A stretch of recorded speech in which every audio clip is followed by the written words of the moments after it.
Howdy, y'all. My name is Bryce, and welcome back to some more Slime Rancher. And today we're jumping back in because there has been an update about the coming updates. So let's jump in, and we'll jump into our last one that we were working on. We'll talk about some stuff that's coming up, and I think we're going to be playing Slime Rancher for a while because I'm excited for that update, and there's more updates coming. So first things first, let me get my bearings. All right, we got some, oh, the rain. All right, that's right. The weather that they added. Where's VSync? There we go. New computer, y'all. Apply.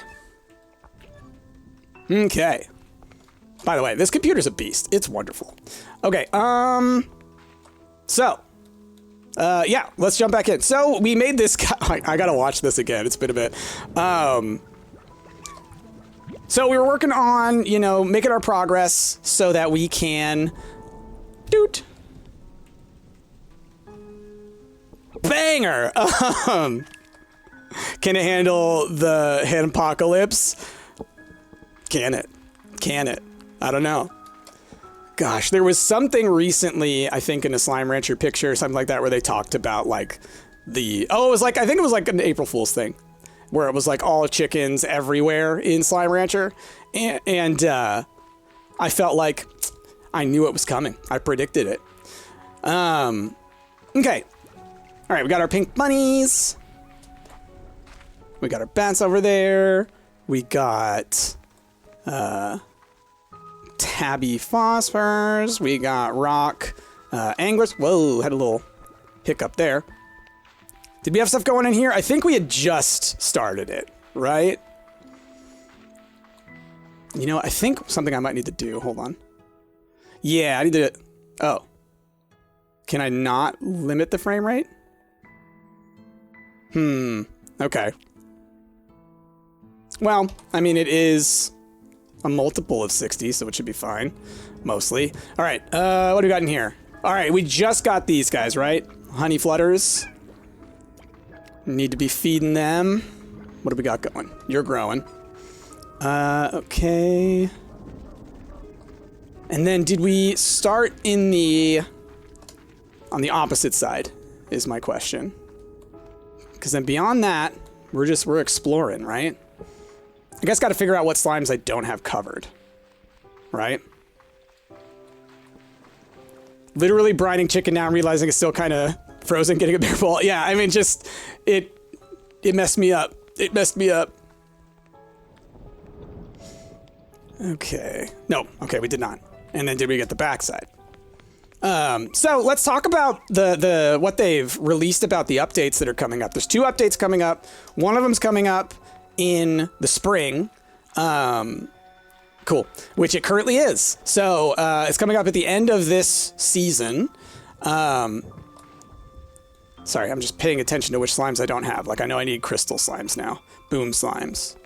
Anyway, so, one of the things that is coming, the big thing that's showing up, is late May Munch Reaper. Yeah, they haven't specifically given it. Probably mid to late May. Basically, they said it was supposed to be in the summer, but they've kind of moved up the release schedule for it. So, what are they're honey flutters.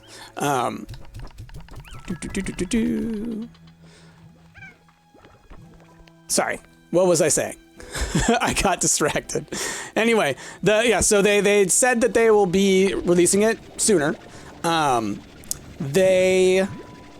big thing that they're adding is a shop. Kind of like in the old games, or in the first game, where they had like the toy shop. They're adding a shop that will have like daily items that you can buy with your new bucks, which is nice because once you get later into this game, you have more money than you can ever use. Oh, y'all are okay. I thought y'all were out of food. Well, sort of. So that's going to be really neat because it looked like there were items. I think they had said there will be, that'll be kind of exclusive to that. So I'm going to probably be wanting to check every day to at least see what the items are.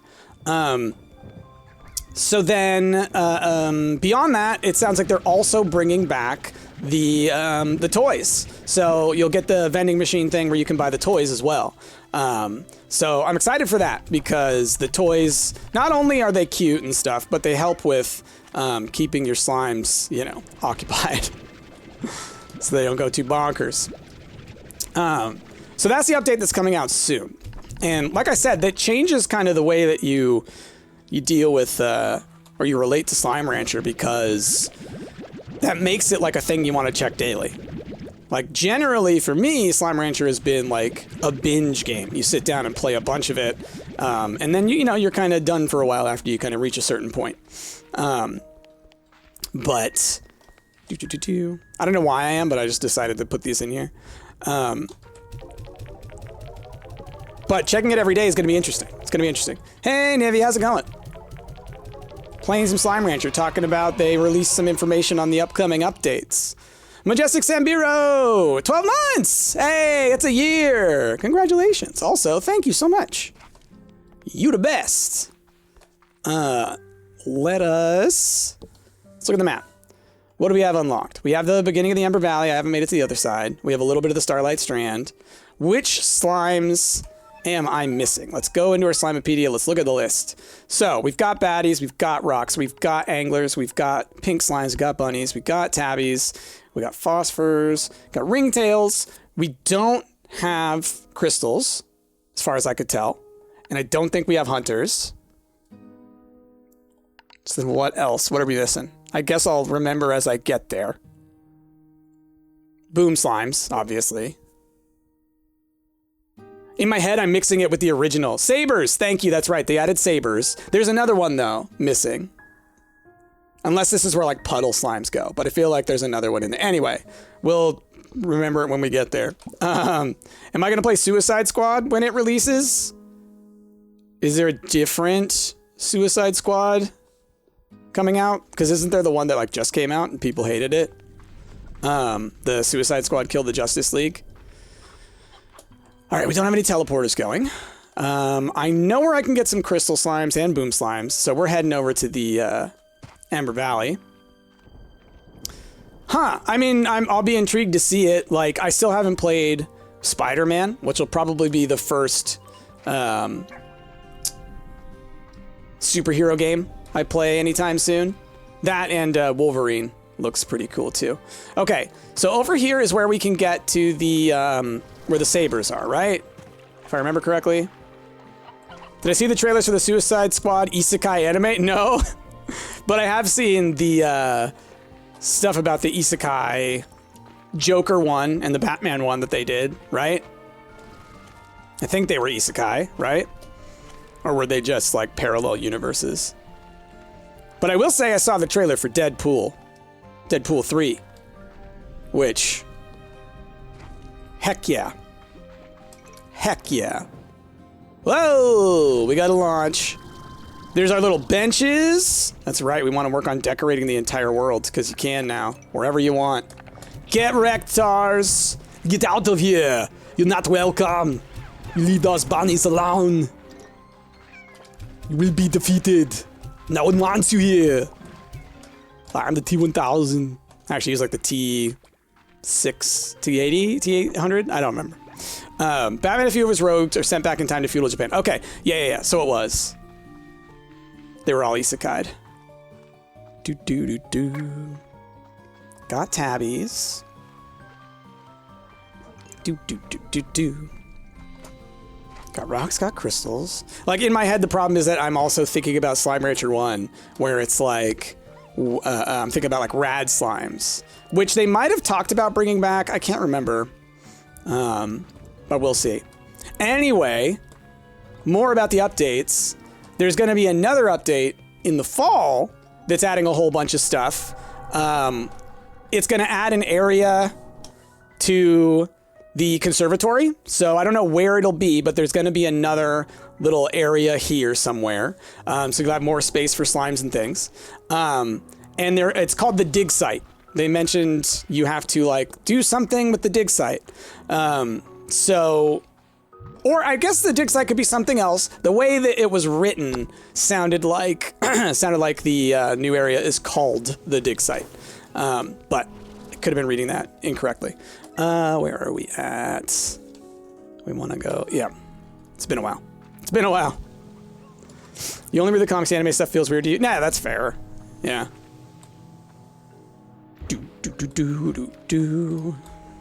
Oop. Okay. No rats, quantums, or mosaics yet. I don't think it's missing any others outside of the special glitches and quicksilvers. Yeah, because they added dervishes, right? Which I don't have yet. Maybe that's the other one. It's just the positioning of whatever the one is I'm missing within the list makes me think it's something else. But it could be sabers or whatever. Oh, did they add Tangles too? That's right, they added Tangles too. That's right. They're in the trailer. So yeah. Both of those I need to be finding. They're related to weather, right? Like the dervish shows up. Ooh, hey. The dervish shows up when there's like a windstorm, right? And then the Tangles... When do the Tangles show up? In rain or at all? All right, never picked up a puddle slime. Where are you in the Slimepedia?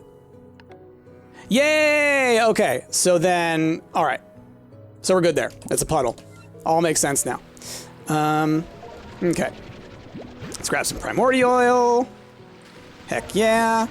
Do I want puddle slimes yet? Like, we could grab a couple. Pollen storm. And then looped in with the puddle is fire slimes and eggy slimes. Got it. Yeah, the eggies are so cute. I never really did a lot with them because I found them like way towards the end. Ooh, nice. Way towards the end of my, what am I trying to say? When I was doing the saber update. It was like the last thing I found, and it took me forever. So I think I found them, I put them in a hen pen, and I was like, all right, I'm done. Oh, man. But, again, with the stuff that they've added, with, not only with what's coming up, with the, you know, this spring update. Ooh, nice. I don't know why I need this. Of like the daily items. There's also just the being able to decorate all around the world. Like, I'm so excited to be able to like really build up these areas and make them like just filled out, you know? As long as stuff doesn't get too, doesn't like bog it down too much. Hey, Crystal. Nice. Okay, and we will drop the puddle plorts to grab a boomy or boom crystal or boom plorts. All right. So then they can eat meat or veggies. Favorite being what are those things called? The onions, odd onions. Woo. So we'll probably just go for standard veggies and accept that it's going to be low, low yield, which is fine. Still, eventually, it's like way more than you need. All right, we'll go with 5. Oh, plus the boom, so that's 6. Hello. Again, just like last time, if you want, all right, I'll leave it up on the screen for a little longer for anybody who wants to read it. If you want to hear me do the voices, go back to my earlier series on this game. My voice is just shredded today, apparently, from coffee this morning. All right. Oh, that's lava dust. Dang. Not primordial oil. Well, it's more value to me than the puddle slimes right now. Poor puddle slimes. I'm sorry. But I need this stuff. Okay. And then the bat is down there, so I need to bring him some fruit. Did Slime Ranch 2 fully released? I haven't followed it closely. I've been obsessed with Balatro. Balatro is good. I played some more yesterday. I hadn't played in a long time. Do I go out that way to get to the other side? It's also tars around, but... Doot, doot, doot, doot, doot, doot.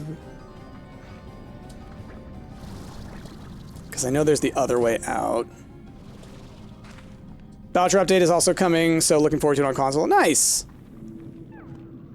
Oh, like we'll just go out this way, it's fine. So like on other consoles, because it's on Switch, but is it coming to like PlayStation and Xbox? Man, this tar music is just sticking around.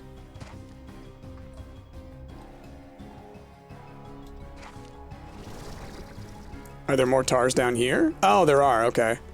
Wow. Something's happening. I mean, look, this is not me. Usually it's me writing things, okay? I did not plan Tarmageddon starting over again. Okay. Batro's hard for me. I keep getting good runs into 7th ante and you don't win. I mean, same. Bountiful Teacup! Largo's trying to take turns hopping into it. Largo's! Cool. Not just baby slimes. Ooh, boy. Make a little Alice area. Alice in Wonderland type area. Get out of here. Oh, I don't have the launch. Jay the Fae, you're finally here at the start of a price stream. Hello! Oh, the update I'm talking about is one that changes some of the game balance. Joker changes and difficulty changes. Got it. Yeah, it's a tough game. I frequently only make it to 7. It is what it is, you know? It's one of them games. It's kind of the same with like backpack battles. Like there's just these roguelite type games that are so difficult, but they're fun. They're fun.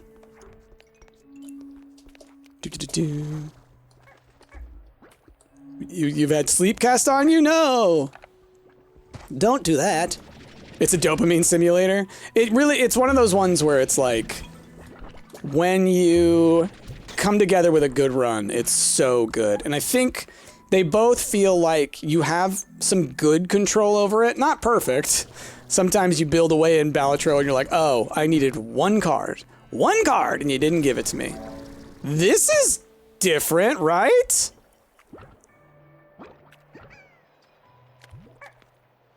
What is going on? Stony Egg Lamp. Huh. I would remember this. You're coding? Ah, cool. I need to do more coding. I need to practice. I always love messing around with game dev stuff, but I end up kind of hitting a wall or just, it's more like losing motivation. What is my favorite Joker in Balatro? Do I have one? My most used one is probably, I think it's called Splash, where just any card counts within your build. I know it takes up a Joker slot and there's other things that could go in there, but it just takes away so much of the problems. It turns it into a different thing. Okay. Cool. All right. I think there's one down there, isn't there? Or underneath there? One of these guys. Oh no, maybe it's over that way. See, this is where you know it's been a while since I've really gotten deep into Slime Rancher 2, because I actually don't know where things are. There was a time where I could draw you a map. That's a good one. You love the Ancient Joker if you've come across it, and with the Smear Joker. Smear Joker makes it so all reds are the same and all blacks are the same, right? And what's the Ancient Joker do?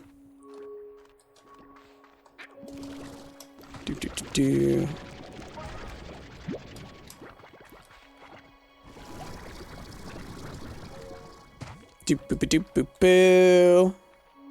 So we got these... Where you at?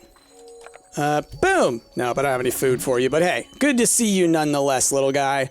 We always love a little lucky slime.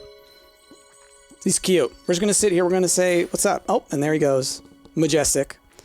Have you ever had an egg and cheese on a roll? I am not an egg fan. I don't eat eggs. I know. I'm weird. But I just don't like them. I haven't since I was a kid. The Cavendish Joker gets points for me with how funny it is to obtain. What does it take? Ooh, it's Lightning Storm. No eggs. I know. People always are shocking, or are shocked when I say I don't eat eggs. It's like, like I said, I just don't like them. I think probably, because when I was very little, I did eat them. I think I probably had a traumatic experience either with spoiled eggs or, you know, choking on something or something like that. I imagine that must have happened at some point. Do I substitute them in baking? No, no, no. They can be in stuff. It's just when it's egg, like when you're eating egg. So I don't like egg. I don't like mayonnaise, which is basically whipped egg. I don't like quiche. I don't like anything that is egg focused. So yeah. Don't tell that to Anna. No, Anna knows. Let's see. You stand with Team Egg. Their defense is uncrackable. Nice.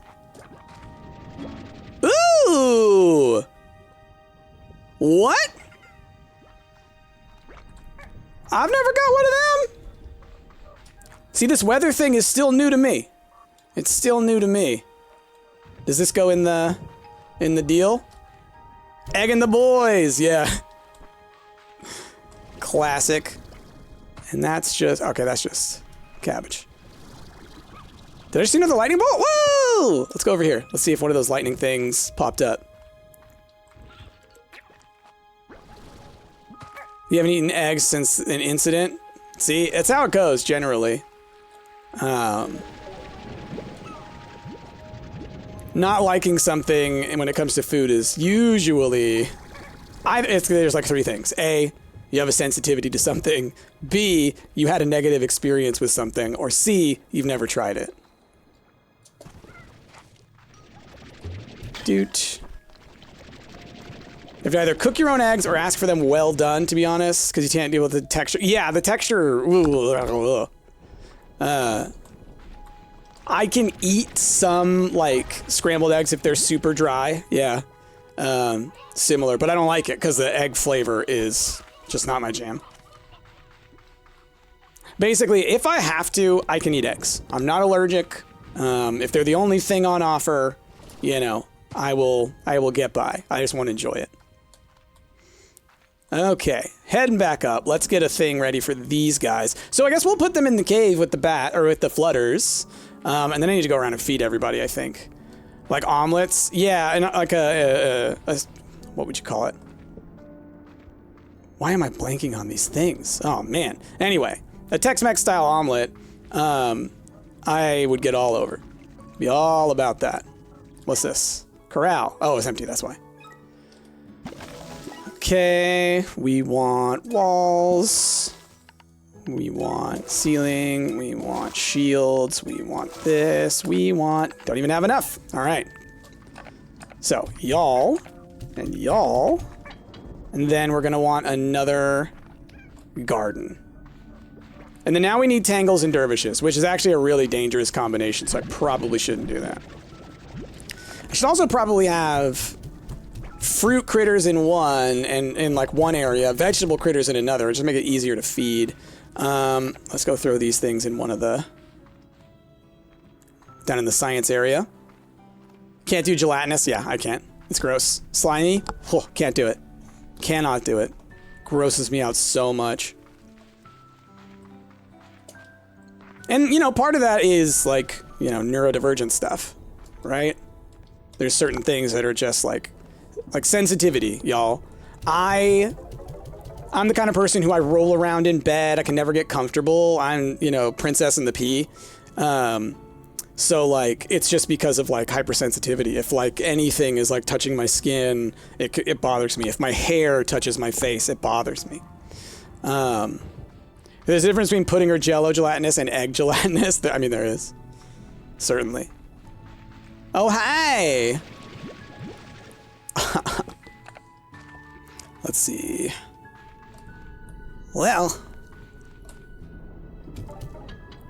There is, and you hate both. I can do pudding. I don't, like, seek it out, I'll say. But I think generally it just, like, turns to liquid in your mouth like almost instantly. Okay, none of these areas are open. I need to get some more money, so let's feed everybody. That's what I need to be doing. Let's go around and feed everybody. You do like a caramel sauce? Yeah, it depends. Like, because stuff like chocolate or caramel or something like that, there's a sort of, I don't know, something about those flavor profiles that something else comes along with it, like enough sugar and whatnot. Your partner hates it when her wet hair touches her. I get it. I get it. You also don't like creamy textures? I mean, that's, again, fair. Oh boy, I need to, be cleaning out these pants. You love the feeling of wet hair? See, you know, people, different strokes. All right, I definitely need some more veggies. I got a lot of fruit that I'm growing, not a lot of veggies. You guys eat these guys, right? Yeah. The rain! I love it! With the lightning sound. Look at that! That's so cool. Let's just stand and watch a little bit. Oh, look at the moats! Oh, those are... I thought those were the little lightning things. Goodness. Hey, look at that! That's so cool. So cool. Love it. Absolutely love it. All right. We're doing some more feeding. I have enough to go and feed these guys over here. Oh, but I need to... Is it y'all? Yeah. Y'all eat these. Okay.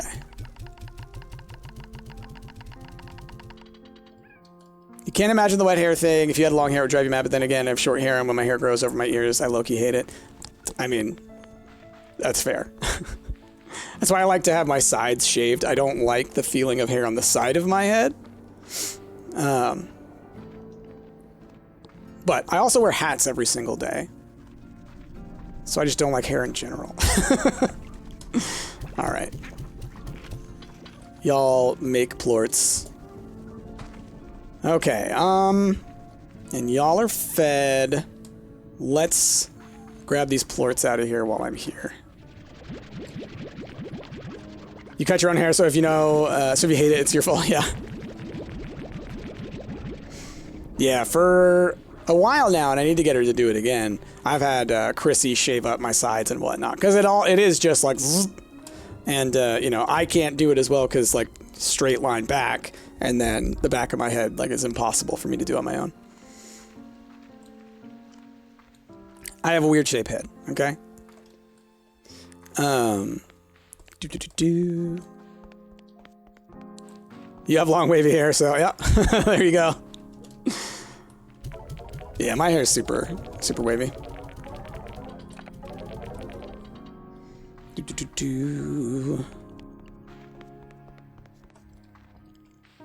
Okay.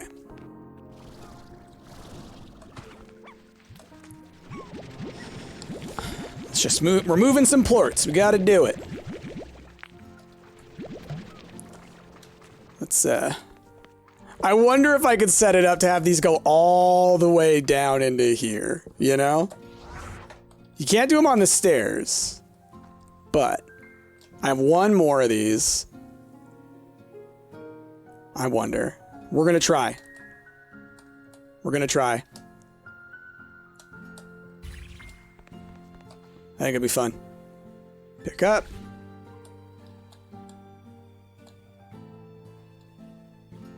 Okay, let's see. Getting prepped for the next update? Yeah.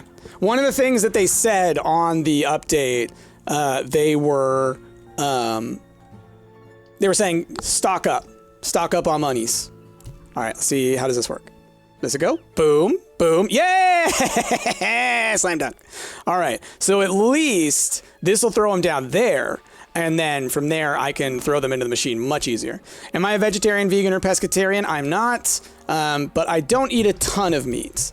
I tend to limit myself on that, but I do eat meat, you know? Was that a slime dunk? You know it. When I do eat meat, it's chicken. A Soylentarian? Yes.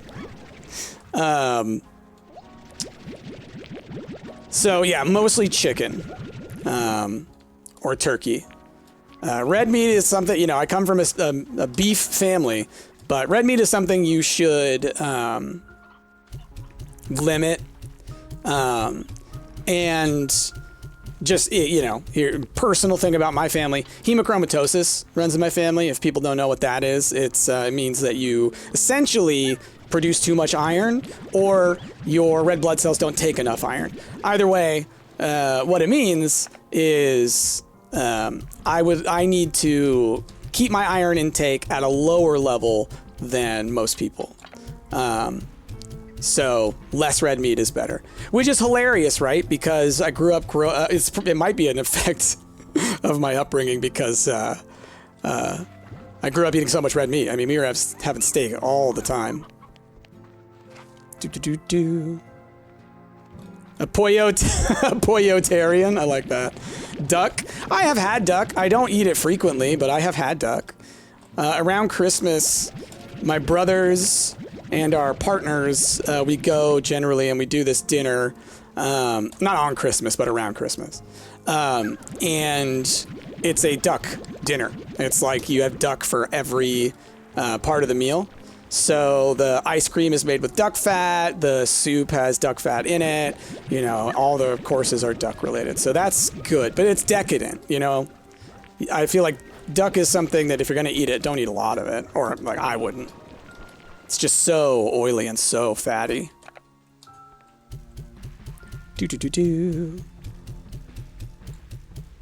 This is hilarious to me. Because I do think it's going to make it easier for me to go and put these things into the machine. I would love to, like, if I can build a couple more of these things, I want to see if I can load it up to actually get them to hit the thing, you know? It's going to be tough because I'm going to have to, like, shoot it in and then, like, follow it down, you know? Okay, so. Oh, this is great. Incredible. It'll be easier to set them up here because it's going down instead of up. It was the going up that was the hard part. Okay. Well, let's fill up right now. Do I have fish? We will have fish occasionally. Chrissy will make like salmon or something. I would like to probably learn how to make some fish. It's just something like I've only just recently been starting to try and learn how to actually cook. So it is something I would like to fold into our diet more because I know it's good for you. Like there's a lot of argument to be made that we as humans we're very much drawn to fish. And it's kind of one of those things that's like a superfood for us. So there's evidence that kind of might have been a huge part of our early days. You don't like fish except for tin tuna? That's a lot of people.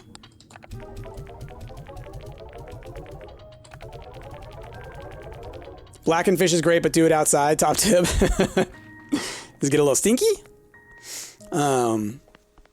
Okay, oh, let's see what it's going to cost to make more of these. I just so love the idea of getting this stuff to just go in there on its own, you know? Utilities. How many of these can I make? Let's make a couple. Awesome. So, for now, let's see. Where are you hitting? Let's grab a couple of test plorts. I'm out of stamina. You basically burn the seasoning on it? Got it. Yeah, I've been making this chicken, and because I brine it, like, what's great about brining chicken is that it does so much to trap in the moisture that I do dry rubs. I don't really use oil. Okay. Bang. Bounce shot, and then right here. Okay, so, T. 5. No, sorry, it's 3. I have 5 of them. And... okay. Oops. T for tech. All right. Bang. Bang. Okay, that was another, it looked like, bank shot.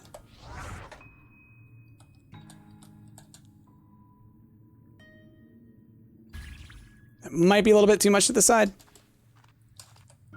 But we will see. T. Okay, it's way further back here. Okay. T. Click. Nope. Excuse me. It's like way over here. Because you have to catch it while it's still in the air, basically. Okay. Boing. Ah, so close. Okay. So it kind of hits... let's see. Boing. Oh, excuse me. Boing. So I kind of need it almost like right here. Let's try that.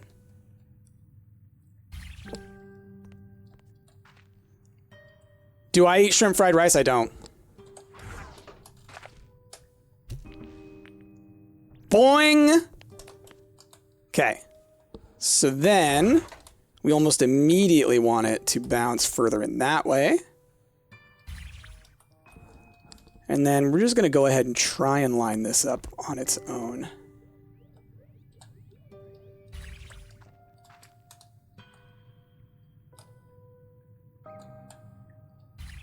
We'll just see.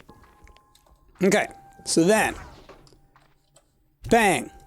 Oh, excuse me, I missed it. Bang. Boom, boom.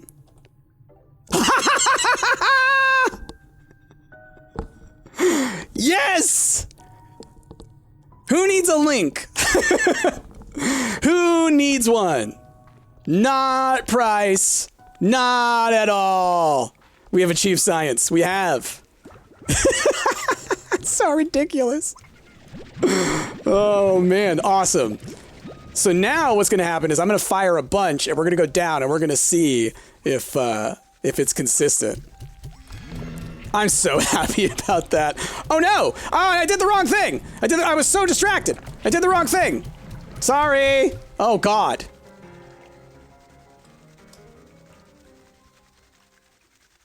So that was a success followed by a fail. So I need to get some new pink and bunny slimes. But you know what? Actually, if I can get Tangles or Dervishes, it would be better to combine them with the pink and the bunny, actually. So we'll do that. And that was not intentional, I promise. All right, here we go. Look at it go. Trying to see if I could hear the whoop, whoop, whoop, whoop, whoop. Let's go look. Are they missing? Oh, no. Okay. So they were landing there. Boing. Okay, so some of them do, some of them don't. So there's a little bit of issue there. Or it's because of the speed that they're building up from all the way down. So, I intentionally destroyed my pink slimes. I didn't! I promise! I said I promise! Okay, we're just gonna try and fire some that way. That should get them going. Right? No? Dang. I want them to pick up speed is the thing. Okay, here we go. Okay, a little to the left. Perfect. But this is going to change where all the other ones go, so... Rip slimes. Rip slimes. I very much unintentionally ripped my slimes. None of them got in there. Okay, let's try again. I gotta be careful because I don't want these like flying into my slime pens. Do. So it's because they're picking up speed from so far away is why I have to kind of do this. No, gosh darn it. Wow, your boy, so good at this. Okay, bang.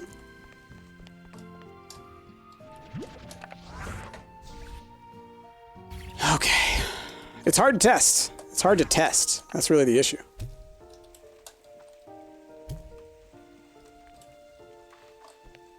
Didn't work. It's like I really do have to like try and catch up. Oh man. Okay. Okay.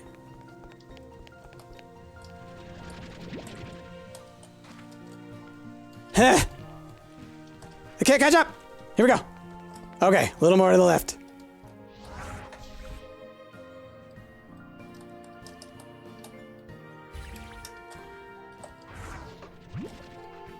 This is where we need 2-player, right?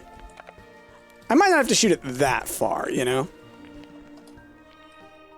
Dang, it doesn't bounce high enough.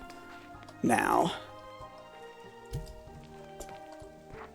It's like, it's almost like I have to hit it from the back in order, phrasing, in order to see like where it's gonna bounce. Okay. All right, so then I'm gonna need to use a bounce pad, I think is what it comes down to. So, let's see if I can make one of those. I'm so focused on this right now. Maybe the one before the stairs needs to move closer to the stairs. That might help. That might help. It's a good idea. What do you cost? Deep brine. Okay. If I need it, we'll find it. Okay. Yeah, let's try that. Or even, maybe I need to make another one is the thing. You know? Like, let's see if it can even get there. Because, like, that's the thing, is they don't go that far. Huh!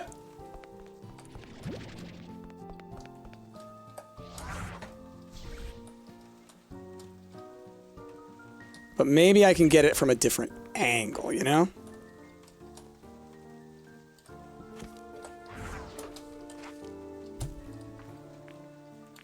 Come on. Ay, ay, ay. It is really tricky to test. Darn it. All right, yeah, it goes too low, so it needs to be further back.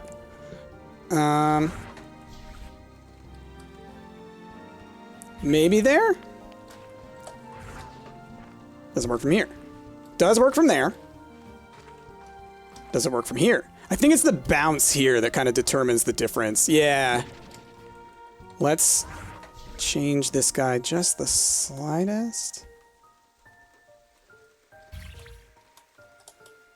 I really want to make this work.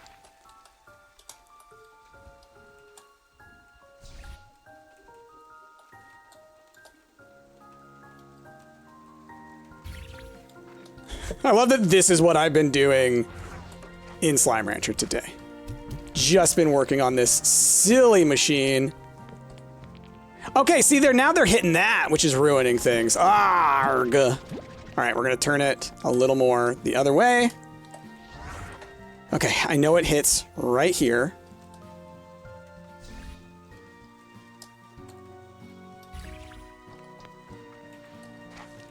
Okay.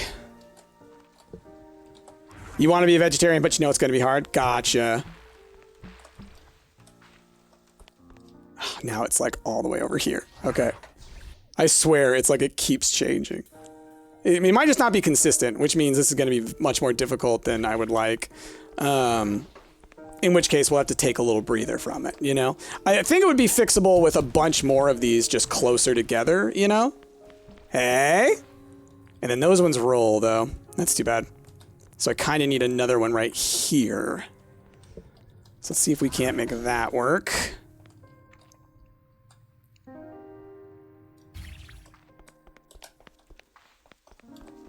I do think it's this bounce that causes the issues. Again, they fall. Why do they fall? What are they hitting?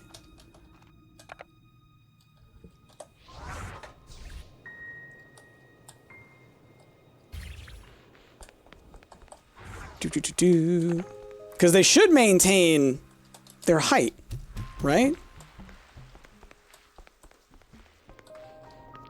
Oh, that's annoying. Okay. I'm wondering if it will be able to catch them simply because they'll fall like just above them, you know, if like the vacuum can pull it from here, is my thought, right? Because if I can do that, then I can make this work, I think. Have we rest your stream? I don't know if my chat about the Ancient Joker sent, but each played card with suit gives times 1.5 multiplier when scored. Oh, yeah, and then with smear, it makes it a lot easier to do that for sure, with like flushes and stuff. I get that. I'll see you later. See ya. Hey, Crimey, we talking food? It's a Stumpt stream. You know how it goes. All right, bounce, bounce, bounce. Okay, just a little more to the side. Come on. Come on. Please, do the thing.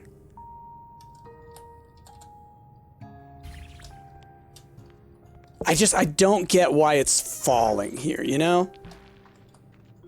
Oh, it's not hitting it. I thought it was. It looked to me like it was projecting, but I guess maybe it was just bouncing behind it. Okay. Food and penny smushers? Exactly. Heh, heh, heh. Boom, boom. Okay, now it's like here.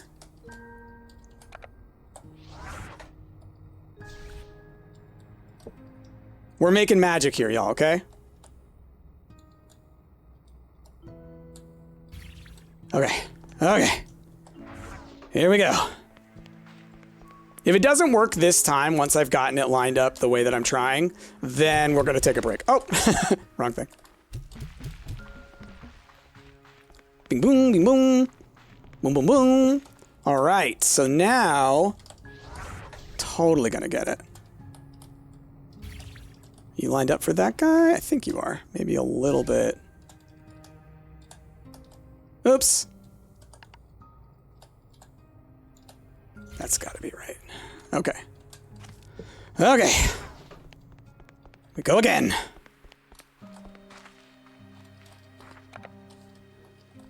Hit! Run, run, run. There they go. There they go. Boom, boom. Boom, boom, boom! Yes! All right, the only issue there was that they were kind of coming in a little low. But let's see. Because even if they get that close, I can work with that. But making it all the way in, come on. Okay, so how do I check? Is there a way from my backpack to check how much of each resource I have? I don't think so. So what we're gonna do, we're gonna count how many are here, and then we will see, did all of them get in there? So there's 40 in the thing. So if all 9 get in there, then we're good. I'm not picking up any of these other ones because we're doing the 9. Okay, here we go.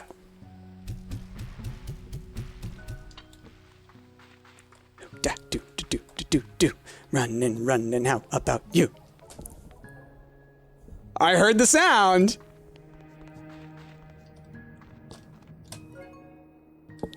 Where are you? Boom! Your boy did it.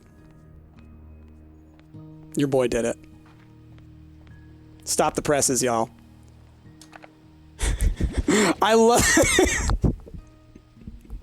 love that I've done it this way because it's so silly. It's so silly. But like, here's the other thing I could do now. Is I could get more of these and like have some that like, oh, okay, I could fire from here and they'll go boom, boom, boom, boom, boom, boom, boom, and they'll just fire into there from here, you know? Create a second thing going back to the shop, then just don't mix it up. That's the thing, is it was going to the shop, but this is kind of nicer, I think. Just because I do need to get a lot of these down in there, and I don't have a refinery link. And even then, the refinery links, you know, you put them down, you can't just carry them around, you know? So you gotta make a bunch of them.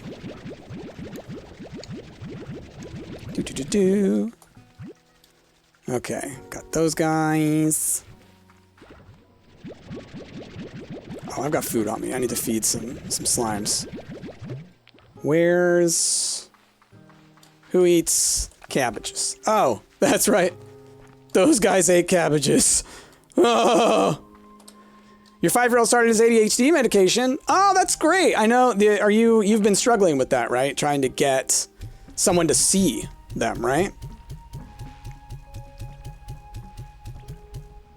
Do do do do do do do do do do do. I can hear it from here.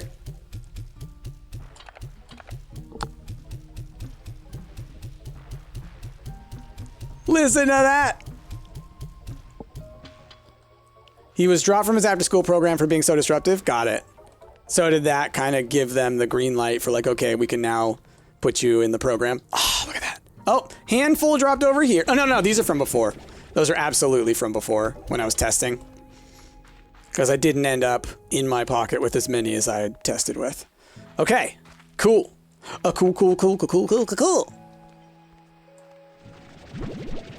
Boop, boop, boop, boop. There you all go. Okay, enjoy.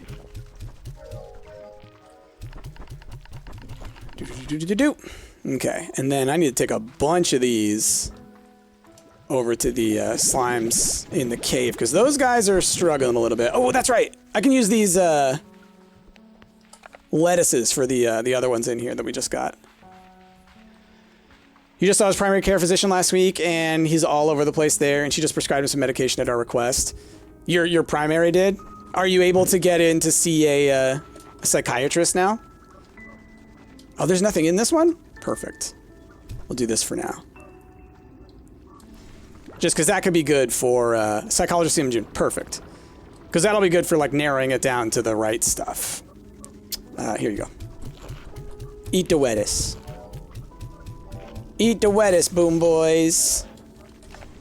Okay. And then y'all, we will fill up the tank.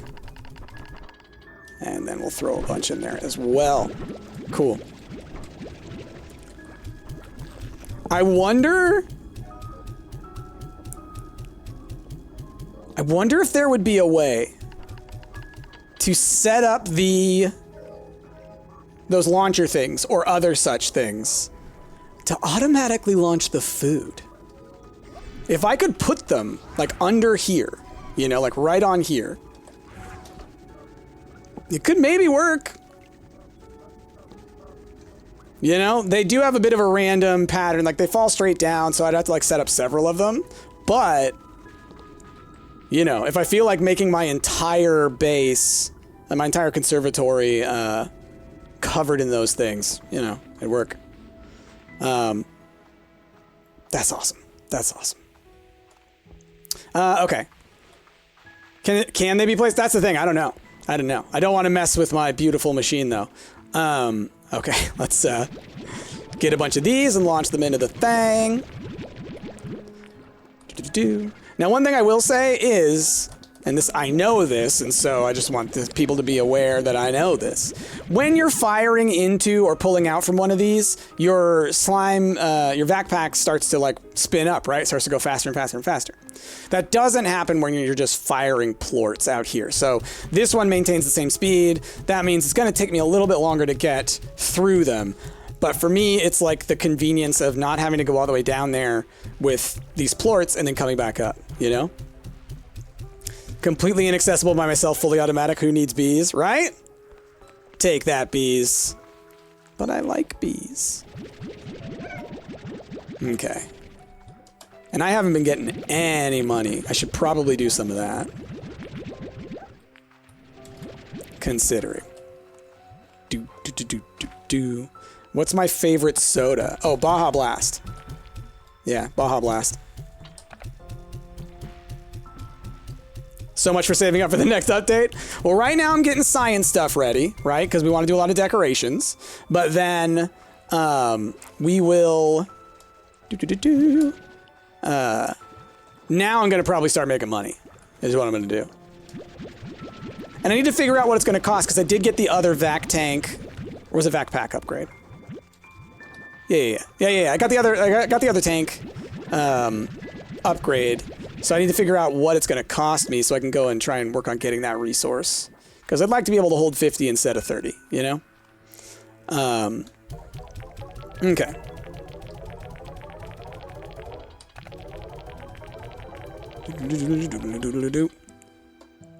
Gosh, I wonder if those things are powerful enough to pull from here.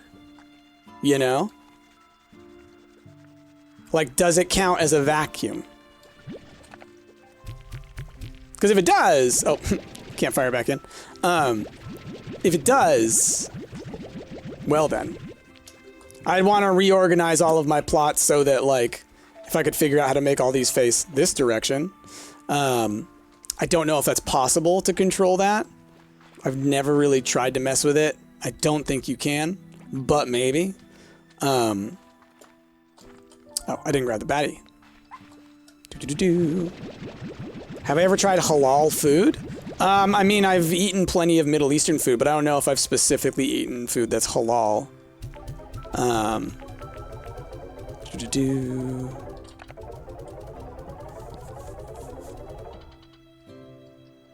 Because halal is like with certain restrictions, right? I may be wrong, but it's kind of like kosher, right? Like fitting religious restrictions. Perhaps I'm wrong, though. I may be ignorant on that issue. Let's feed you guys, because you're hungies.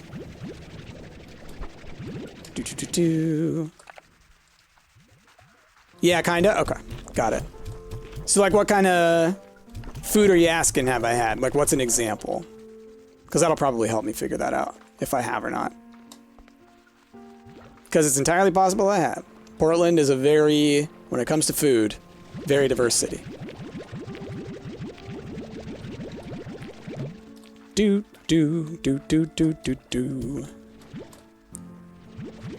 Okay. Yeah, let's sell all this stuff. I mean, look how many new bucks we make just by selling a handful of these things. Oh! And the market updates! Alright, it's fine. Okay. Do. Oh.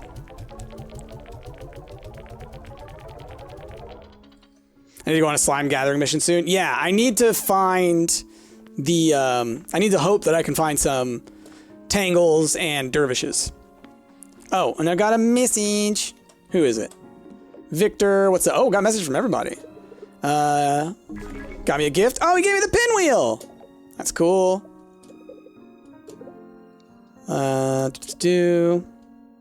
Okay, yeah, a story about the drones. Again, if you want story stuff, people of YouTube, in my old series, I do all the voices and everything. Falafel? Oh, I love falafel. I love falafel, Munch Reaper. Oh, yeah. Hummus? Love hummus. Yeah, like, I used to go to, there was a Lebanese restaurant that was 5 blocks away from my old apartment. Fantastic. It sadly went out of business after a couple of years, but when it was there, oh, so good. It's one of those places like you come in and they recognize you and, you know, everything, and like, you know, they bring you the naan at the table, and, you know, it's great. Is it naan? Or is non-Indian food? What do you call the bread? I don't think it's not pita. I don't think.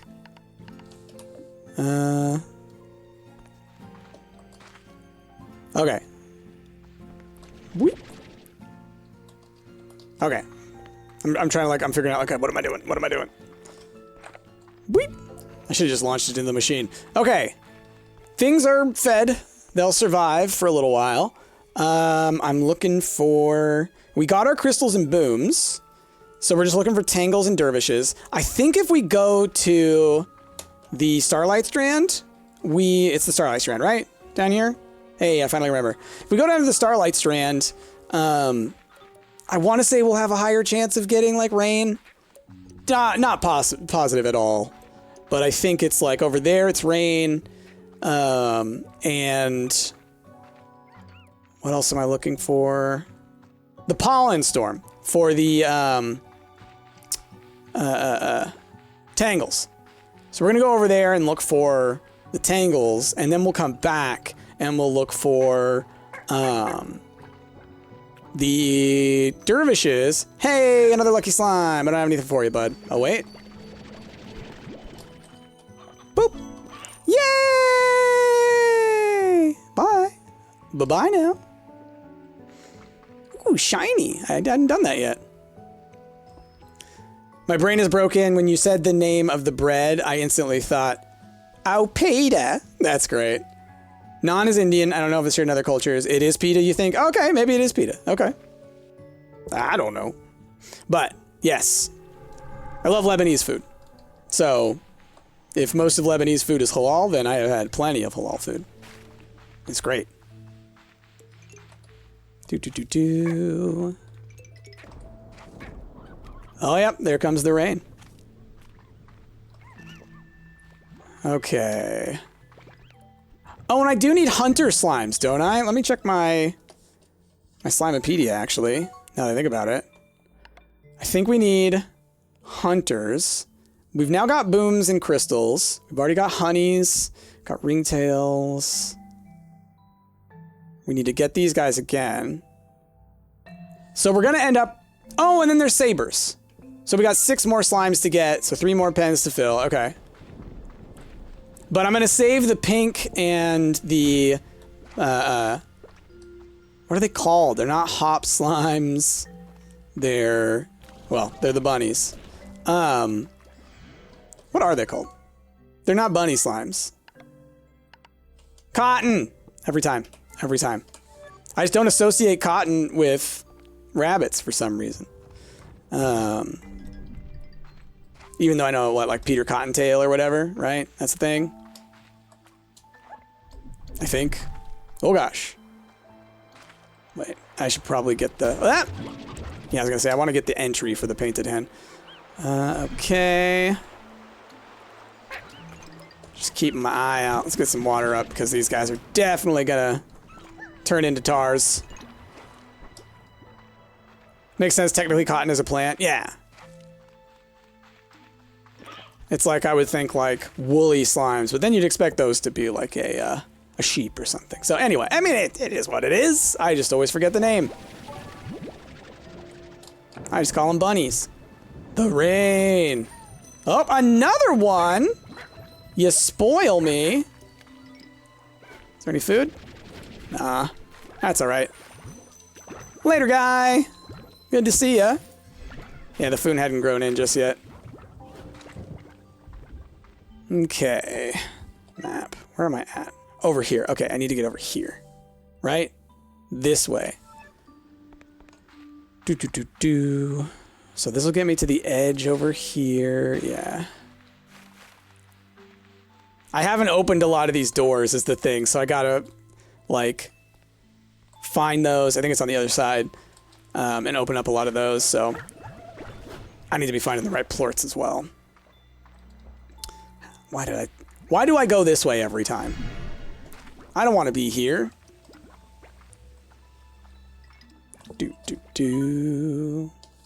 I think I'm going back, right?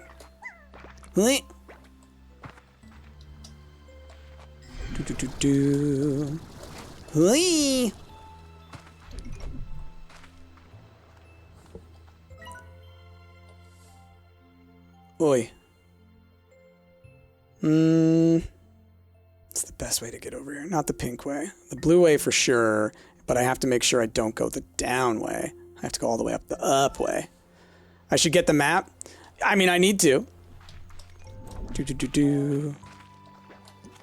I mean, this one is up. Where is it at? Ah! It's been a bit.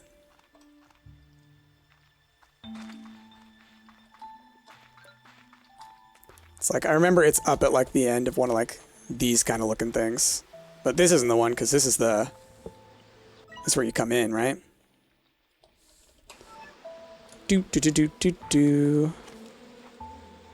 Bees! Okay. Ah! Ah, yeah, there it is. I was like, I knew it was up on one of these edges. Oh, let's land here. Gotta fly. Fly, fly. Is this side closer? Okay. Yay! Random thought, but you know what game I want to play for y'all at some point? Is, FNAF World. I need to get back into FNAF stuff. For anybody out there wondering where my next FNAF video is that I am way super late on compared to what I had said, I'm working on it. Legit, the MatPat retirement thing kind of knocked me out of FNAF for a little while. Trying to get back into it though. FNAF World's so good. Hot cheese. It's so great. I know that he redid it later, so that's part of why, you know, the early build people were really frustrated with. So I get that. It's a great game. I love it. It's wacky as heck. But like the combination of, you know, the kind of characters and whatnot, if you're familiar with the series, but also the like meta stuff. Did I see the new FNAF game theory? The first one without Matt? I haven't. And like, it upsets me. I don't want it. No, I will check it out. Like I said, I need to like dip my toe back in. I just stopped with FNAF stuff when MatPat retired. I don't know, like it wasn't that like I was super sad or anything. It was just like around the time when that happened, it was just like, you know, when I would have been working on that stuff and a lot of stuff going on. So it was just sort of like, end of an era kind of thing. You happy that he's still doing some GT Live? Yeah, I saw that the other day and I was like, oh, okay, so he's not fully retired. He's semi-retired. So that's good. I think he knows that, like, in order for the business to keep making money, he needs to be there a bit. Or at least at the level it is. Let's be honest. Like, YouTube is about personalities. So when someone leaves a company like that, you know, people follow the person, not the company. So I was already in a lull and then he retired, so I just kind of dropped it. Basically. Life has been stressful for Chrissy and I for the past 6 months, you know? So, you know, it's just been a lot of life things. So, you know. But, fully intend to finish it. There's a couple of, like, things that the community has... Oh my gosh, another Lucky Slime? You gotta be joking me! You gotta be joking me! I need to start carrying food for all these suckers. There's never any food around. Well, bye, guy. Yeah, I got that lucky luck. All right, bud. Oh my gosh, my stomach just growled. Did y'all hear that? I often say I got thin walls. The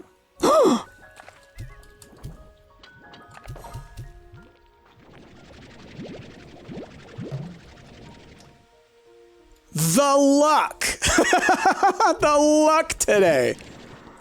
Oh, man. The lucky noise drowned it out. Yeah. Wow. Like, I know at some point a while ago, they, upped the spawn rates. I know that was a thing. But still, that was wild. Take that luck to Vegas. Yeah, that's the thing. It doesn't follow me. Okay, let's go this way so we can get up through that area. I think it's going to be my best bet. Oh, man. The luck, the skill. Ah, yes. It's no prismatic shard. Dude, Enna getting those prismatic shards. That was hilarious. That they were so easy to get in that zone. And it's a difficult place. When I got teleported there, I was like, oh, I see why Enna struggles so much here, because it is dangerous. But man, so many things. Only in a mod. No, for sure. For sure. Totally broken mod. Is this a pollen storm?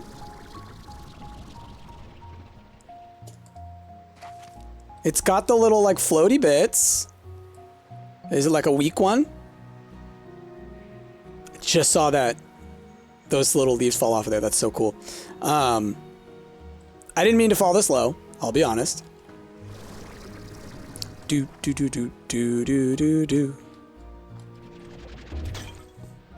forget where you can check the weather? I think it says it on the map when it happens, yeah.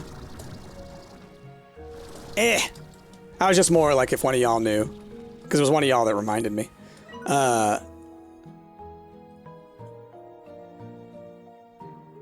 Nothing. Because it's raining there and it's windy there. Nothing here.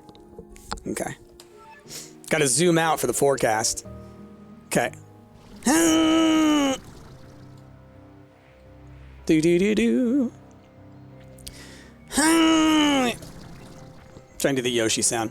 Bring bop. Let's see. Me walking down a path, just stumbling across a diamond mine. Oh, huh. You get a notification for experiencing it for the first time. That's true. That's true.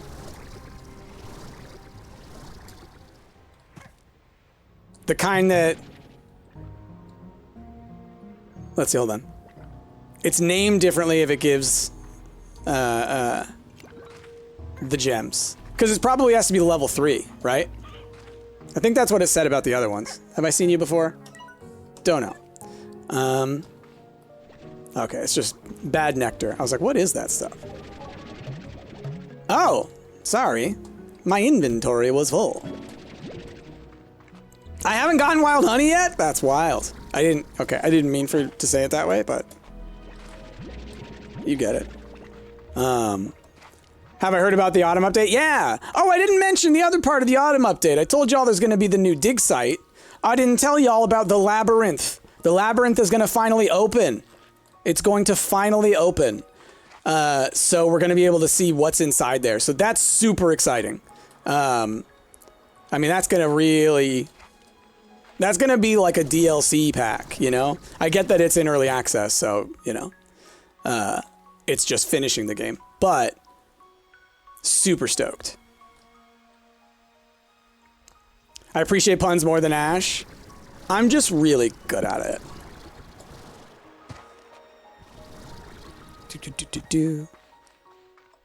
You know, and I talked about this before. ADHD. You know, I don't have enough time for all the syllables. Okay? So combine words together.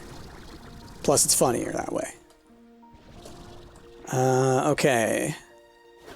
Well, oh. Rude. Like, I want to stick around here to try and find the little guys. Oh! But the weather ain't going. Have I gotten here yet? And I have all this stuff that I want to take back. Okay, let's drop radiant ore right here. What do I need? I need an angler. There we go. Nope! Don't overdo it! Hooah! What role would I be in a zombie apocalypse? Like a medic, brawler, attacker, sniper, assassin, medic. I'm a support main. And I'm a lover, not a fighter. Do-do-do-do. There was a very brief time where I considered going to medical school. Do-do-do-do. Because I liked all my anatomy and biology and chemistry stuff. What am I thinking? What am I thinking? I need angler plorts. That's what I need. Which is this way? You're unfortunately the medic? You'd be the dead role? I mean, that's, at the end of the day, I think that's really the most likely thing. You know? I'm not going to pretend like I'm some kind of superhero. I'm probably someone that gets taken out pretty early on. And it's probably one of those situations where it's like my, you know, brother or my, you know, friend, whatever, and I just can't do it, you know? And that's just how it goes. Your main class in D&D are Druid and Bard? Yeah, Druid's my jam. Cleric from time to time. I'm just a support class guy and everything. I mean, you'll probably notice whenever we play games as Stumpt, my standard class, if they have it, is something like an engineer or something like that, because you're building things up, and oftentimes you're like building armor and stuff, or a medic, like healer type, or, you know, whatever the off character is. 'Cause that's just my personality. I sometimes say I am forever player 2, because just growing up, you know, I have an older brother. We played video games a lot, and, you know, he was player 1. He's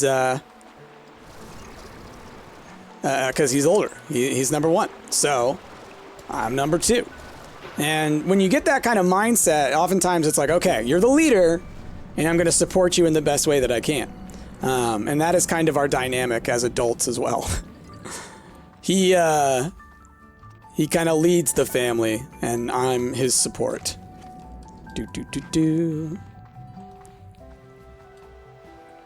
And so are my other brothers. My whole family's awesome. Well, all my brothers are awesome. Well, most of my brothers are awesome. I'm sitting here just like knocking it down, just like, oh no, that's right. Oh no, that's right. Oh man. Pick back up the ore. Oh, good call. I'll do it on the way out, yeah. Actually, no, because we'll probably go out a different way. Nope. Okay. You always go Warlock or Sorcerer because you want to be the damage dealer. I always leave, like, that's kind of Jazzy's jam. Ash is always like the Warrior or Barbarian or Paladin, whatever is the tank. Anna will be a Bard if the option's there. Anna is also down with like whatever elf there is, and elves usually are the ranger type class. So again, I kind of go support focus when I can. But I do think that Anna and I, like, again, we have similar personalities. So Anna also will frequently be like, well, whatever you guys want, whatever you guys want. So it actually makes it harder for us to decide on things, because Anna and I basically were the, oh no, you first. Oh no, you first. No, I swear, after you. Oh, no, I swear, after you. Rick was always the sneaky rogue or archer. Yeah, Rick was assassin class. It was Rick's birthday yesterday, y'all. So, you know, let it be known. Okay. Wild card! Oh, man. But, like, for real. And I enjoy that, because I'm also the kind of person who I don't like...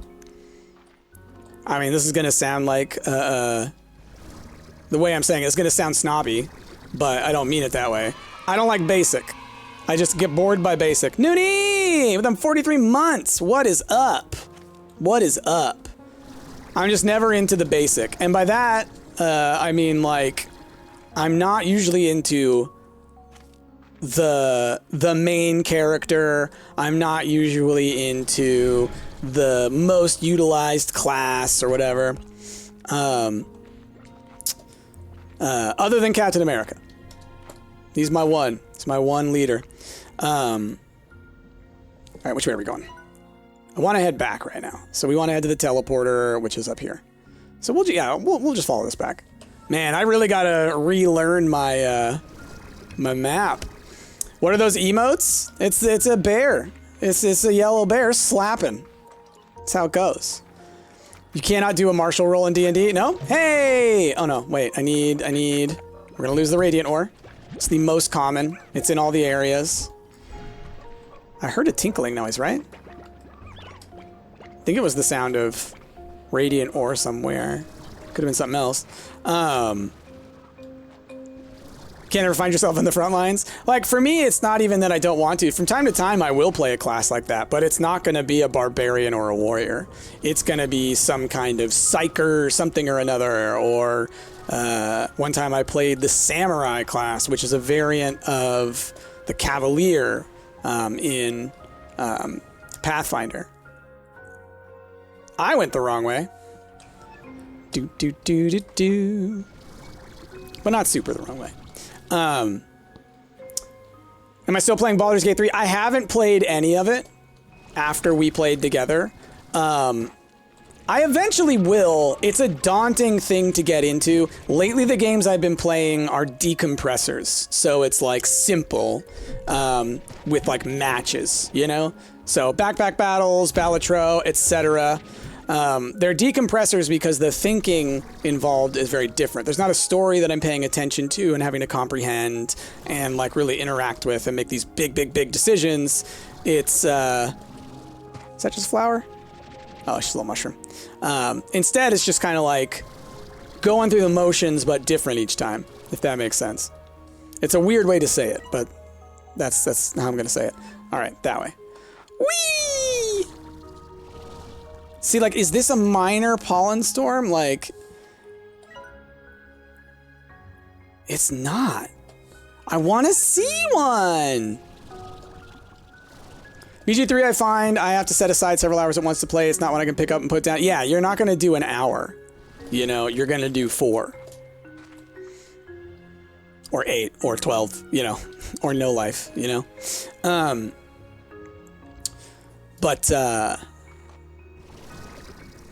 do we want to mix with these guys? I mean, maybe we'll do pinks or the bunnies when we get back. We'll do bunnies. Hunter bunnies. That sounds good, actually. Icarus, for you, the Time Vampire is shiny hunting until Stardew 1.6 hits consoles. Nice! I have been tempted to play a little bit of Pokemon again, especially with Enna and Jazz going full Pokemon. Ooh, it's a big storm. Right? Like, listen to the music, too. That's a level 3 rainstorm and a level 2 lightning storm. Ooh. This should be fun. Oh, don't have space for it. Woo!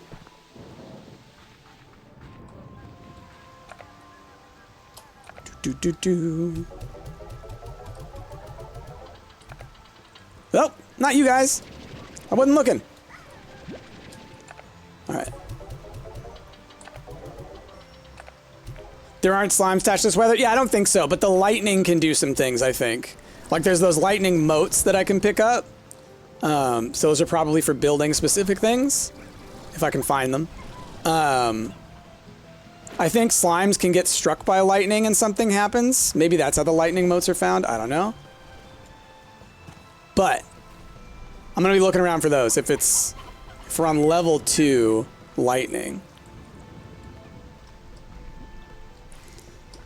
1.6 is great. I just got perfection on my run and started over. Can't wait for it to hit my Xbox.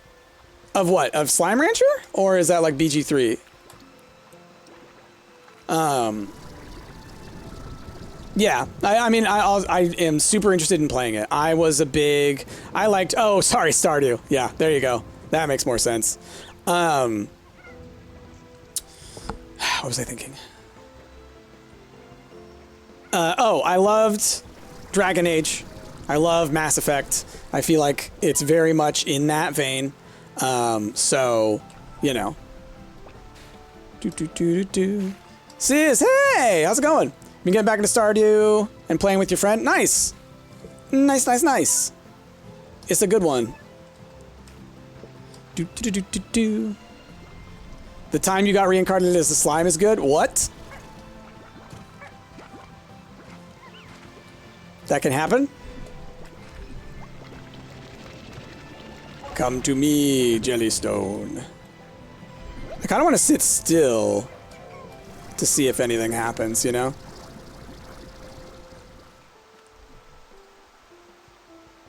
I saw lightning in the distance. I'm just waiting for something, you know? Just waiting. Man, those lightning motes must be rare. And I happened to stumble across that one. Like, resources are often rare and hard to find, you know? Okay, we got a new message. Okay.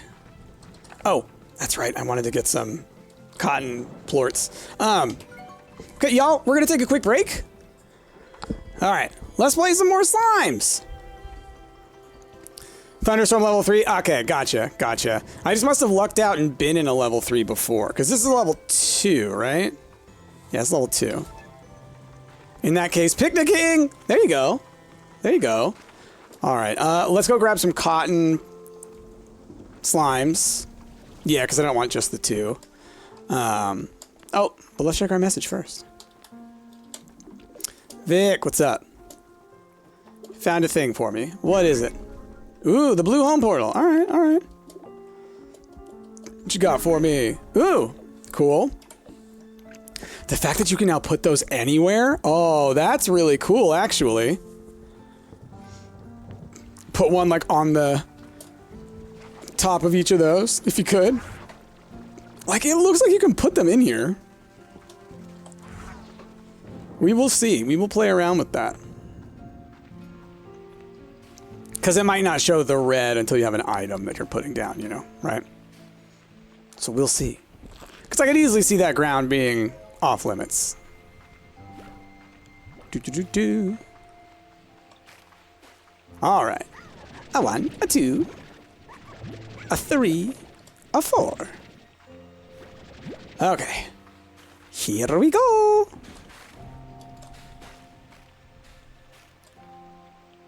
So cute. All right. Do. We're heading home. Let's get these slimes going. Luckily, we've already got the cabbages.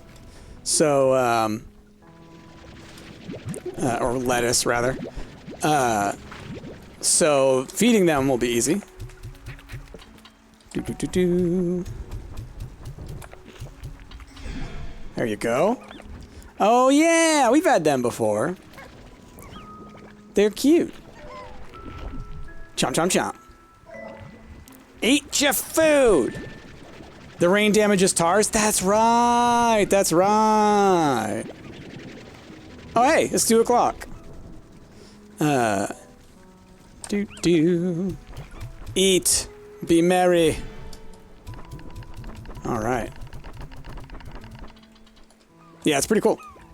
Did those get in there? They did. Okay. I was like, did I just fire them off the side and I wasn't paying attention? I do that a lot. Oh, why am I doing this? Use the machine. Aw. See, I have to do it from upstairs or it doesn't work. Boop, boop. See? Ugh. What a fool. What a fool of a took. Alright. And it makes slimes happier and crops grow faster. Oh! Do the crops have to be... Well, no, every single one of the plots is underneath something, right? Or I guess unless you're over there or over there. Interesting. Okay. Dude. Oh. Goodness. I forget, did I start growing anything in the caves? Because I do need to. If I haven't. Eat, be merry. Oh, man. It only works for plorts? Yeah, there's like a weight difference. Oh, man, that'd be funny. Okay. See, I'd love to be able to set these to do the automatic thing, because then I can set them automatic into a silo, right? Find a way to get them into a silo. Do I like pasta, and what's my favorite pasta dish? Huh. Interesting question. Never considered it. Pasta's fine. I don't dislike it. It's not like it's my favorite thing, but it's fine. Try to avoid it, because calories and stuff. Overall, it's fine. What is my favorite? Oh, you know, I like, I had this, tagliatelle with, boar meat. I know, fancy, right? That was really good. I really liked that. Do I think the shape of the pasta changes the taste? In a way, like, so the thing is, is it depends on what you mean by the taste, only because, you know, people are going to be like, well, that doesn't count because it's smell, or that doesn't count because whatever. But, totally. It changes, like, because different pastas always have different, like, they generally will have, like, a different, like, bite, you know? Spaghetti versus... I don't know, what's another one, penne or something like that. They have a different bite. And the thing is like, the way that you taste things, it's not just, here's all these flavors and they go together, right? Like you put it in your mouth and they just mix together and that's what you're experiencing. The layout matters too. Because with like penne, there's gonna be a lot of sauce like in the middle as well, right? So when you chew into that, it is gonna like flatten against the roof of your mouth and the bottom of your mouth to a degree. And so what that does is it like will hit different receptors depending on how that's laid out. If you want to try this yourself, literally go grab an Oreo or anything else and open it up, bite it one way with the cream on the bottom and the hard part on the top, and then bite it the other way with the hard part on the bottom and the cream on the top. It's a very different experience. And so I do think that that is a way in which pasta changes the experience, which can then change the flavor. Because if you're experiencing the other flavors differently because of how they are aligned with this new pasta, then I could see it definitely tasting better. Anyway, that's my spiel on it. But as far as like if you were to isolate the flavor of each of them, no, they're exactly the same. In general, everyone outside of Italy is too afraid of undercooking, and so their pasta isn't al dente enough. I like it al dente. Like, honestly, I even like it a little bit undercooked rather than over. I like to chomp it a little bit. Do-do-do-do. So I definitely don't over cook. You'll go to war for SpongeBob shaped mac and cheese, Noonie. Oh, man. That is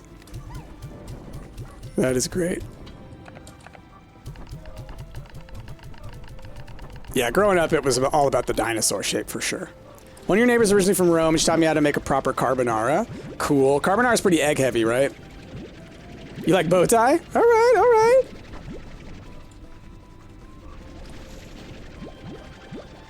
It's always been your favorite. Cool. Cool, cool. It's pretty much all egg. Yeah, it's my nightmare. Cool. I'm glad that you know how to make a proper one now. All right, how are we doing on plorts out here? I should probably take some of these. The newly medicated 5-year-old is interested in cleaning and organizing today, which is more unusual. Well, that's nice. I mean, that's the focus meds. Makes sense. Like, that to me is expected. It's the side effect part of it that is what you would want to work with a psychiatrist or psychologist on. Because some psychologists know about it and then they could be like, here is a referral to a psychiatrist, tell them this, you know? Okay, so let's feed these guys. 5. No egg v egg. Oh yeah, yeah. Anna, if you want to put us against one another. Anna's Princess Egg and I'm Princess No Egg. Do. Do I not have the auto feeder with them? I guess not. Who was that? Nico Nightfox, happy 17 months. Thank you so much.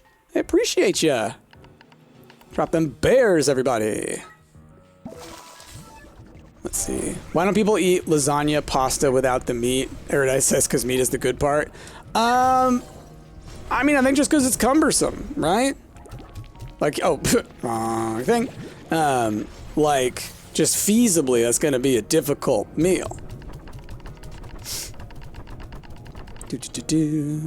But, I mean, you could probably do something where you, like, did, like, a mini lasagna thing by putting all the layers together at, like, just one layer, and then, like, folding it up like a little taquito or burrito. There's an idea. Someone go make some Italian taquitos. Let me know how it goes. You can have veggie lasagna? Oh, for sure. I've had several veggie lasagnas before. It's a structural element, not the start. Exactly. It was designed to be made a certain way. Yeah, I mean, that's the whole thing about all the different shapes, is they are, from what I understand, yeah, and someone mentioned it earlier, each shape is tied to a specific type of sauce. All right, let's get some of these in the thing. Sheets of pasta are designed to highlight the flavor, not the texture. That makes sense. Because it's just a vessel at that point. I mean, plus with lasagna, you're doing layers, right? So in that way, it's like what it's giving you essentially is the chew, because everything else on there is goo. I just made that up, all right? I just heard it in my own brain, and then I said it, okay? Do-do-do-do. It's also that pasta making used to effectively be an art.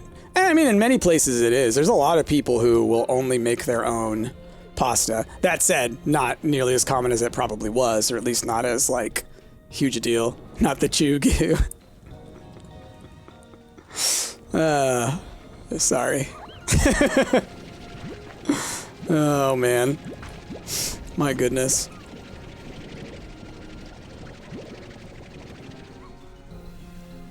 It's why sometimes you get the spaghetti bolognese isn't authentic Italian, because no one in or near Bologna would ever serve ragu bolognese with spaghetti. Okay. Good to know. I mean, like, the thing is like, there's so much stuff that, with many different cuisines, at least in America, where it's like, we have certainly Americanized the foods, right? It's like Indian restaurants serving chicken tikka masala, right? Because, like, isn't most Indian food, or, like, all vegetarian? Or most, right? Like, I know it's a much bigger thing over there. Oh, wrong. Anyway, okay. Now we're getting to the point. I guess, I can check on this, can't I? Rain and lightning. Does rain appear as pollen here? Or is it a different symbol?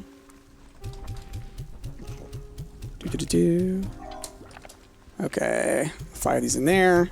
Everybody's got auto feeders full, so it's not like a huge deal. All right. Let's head out. Let's see. Traditionally served with let's see. Heavy vegetarian bias, because no beef. And Buddhism and Hinduism just generally encourage not eating meat. Makes sense. And meat is expensive. Also, that makes sense too. That makes sense too. Windstorm and the pollen storm would have different symbols? Okay. Well, let's hope that one leads to the other. Actually, you know what? Let's go to the other side. I just went and I, like, grabbed a bunch of resources out of that one. So, like, a lot of the areas we'd go would be empty of, like, honey and jellystone and stuff. Or not jellystone, radiant ore. So, let's go to the other one. And maybe... Oh, look at that! Look at this little guy! Boing! I didn't have anything to hit you with. The luck today. Indian meat is goat primarily. That's right. That's right. I have had that before.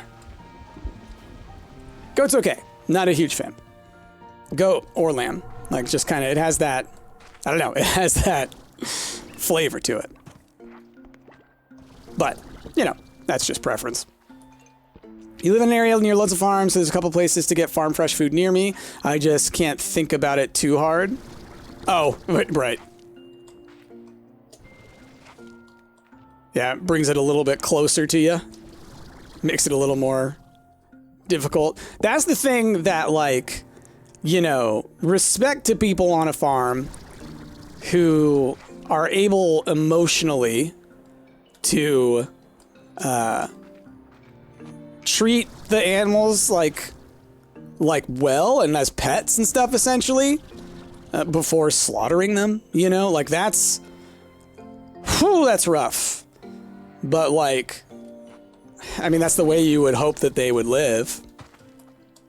You know, if you're gonna at least give them a great life until then, you know? It's odd onion. I mean, there's no downside to putting odd onions in that area. We'll hold on to it, but if I, you know, don't need it, then I don't need it. Okay. There we go. Your mom and dad really like rabbit, and that you can't do. Yeah, I'm not a big fan of rabbit. I've had it a couple times. Not a huge fan. We've already got ringtails, so I don't need to grab that guy. Got some radiant ore on the side over there. Oh, and then the bee over there. I was like, what's shining? Aha!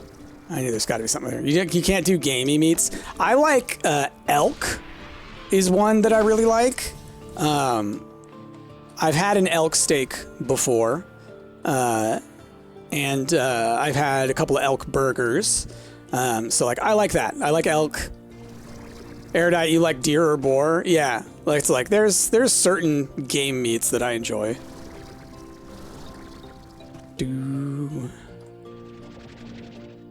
But that's just how it goes, you know? Different strokes for different folks. Oh, phone's too close to my mic. It does weird things. There we go. Cool. Sorry if you hate that noise.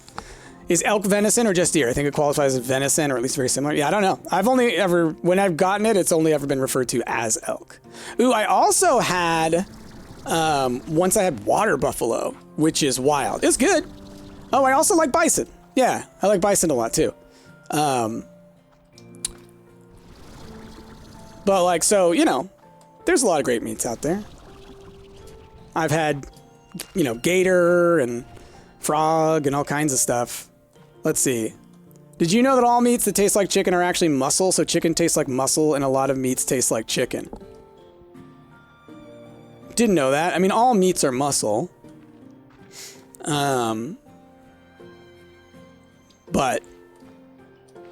I mean, yeah, I think it's more of the structure of the proteins that are shared across different species, and we're just where we diverted put us further away, as well as cows and things like that.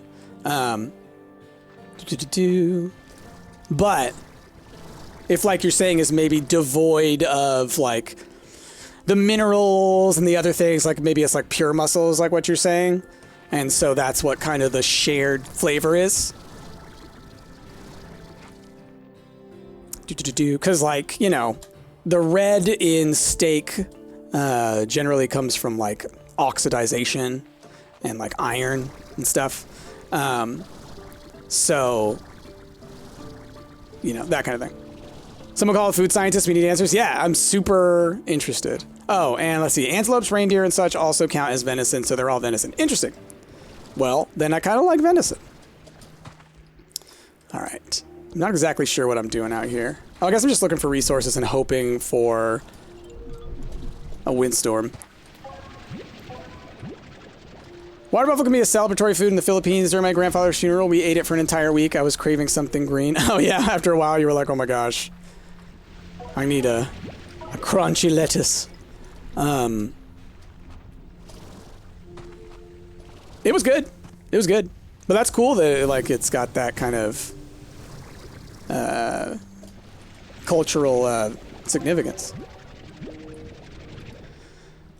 You think generally chicken tasting meats have way less intermuscular fat, marbling, and ligaments. Okay. You took a gastronomy and food anthropology class last year. Super interesting stuff. Cool. Yeah, that sounds great. The only really food-related stuff I did in my education was for gosh, what was it? What was the class it was for? Because it was one of my psych classes. I can't remember which one, but we read the book, The Omnivore's Dilemma, which, very interesting book. Talks a lot about food and food culture. The main thing for me was like learning interesting facts about food and what. But like the main takeaway from that that's super interesting, this is a tangent now, is that omnivores are smart. Omnivores are kind of the smartest creatures on the planet.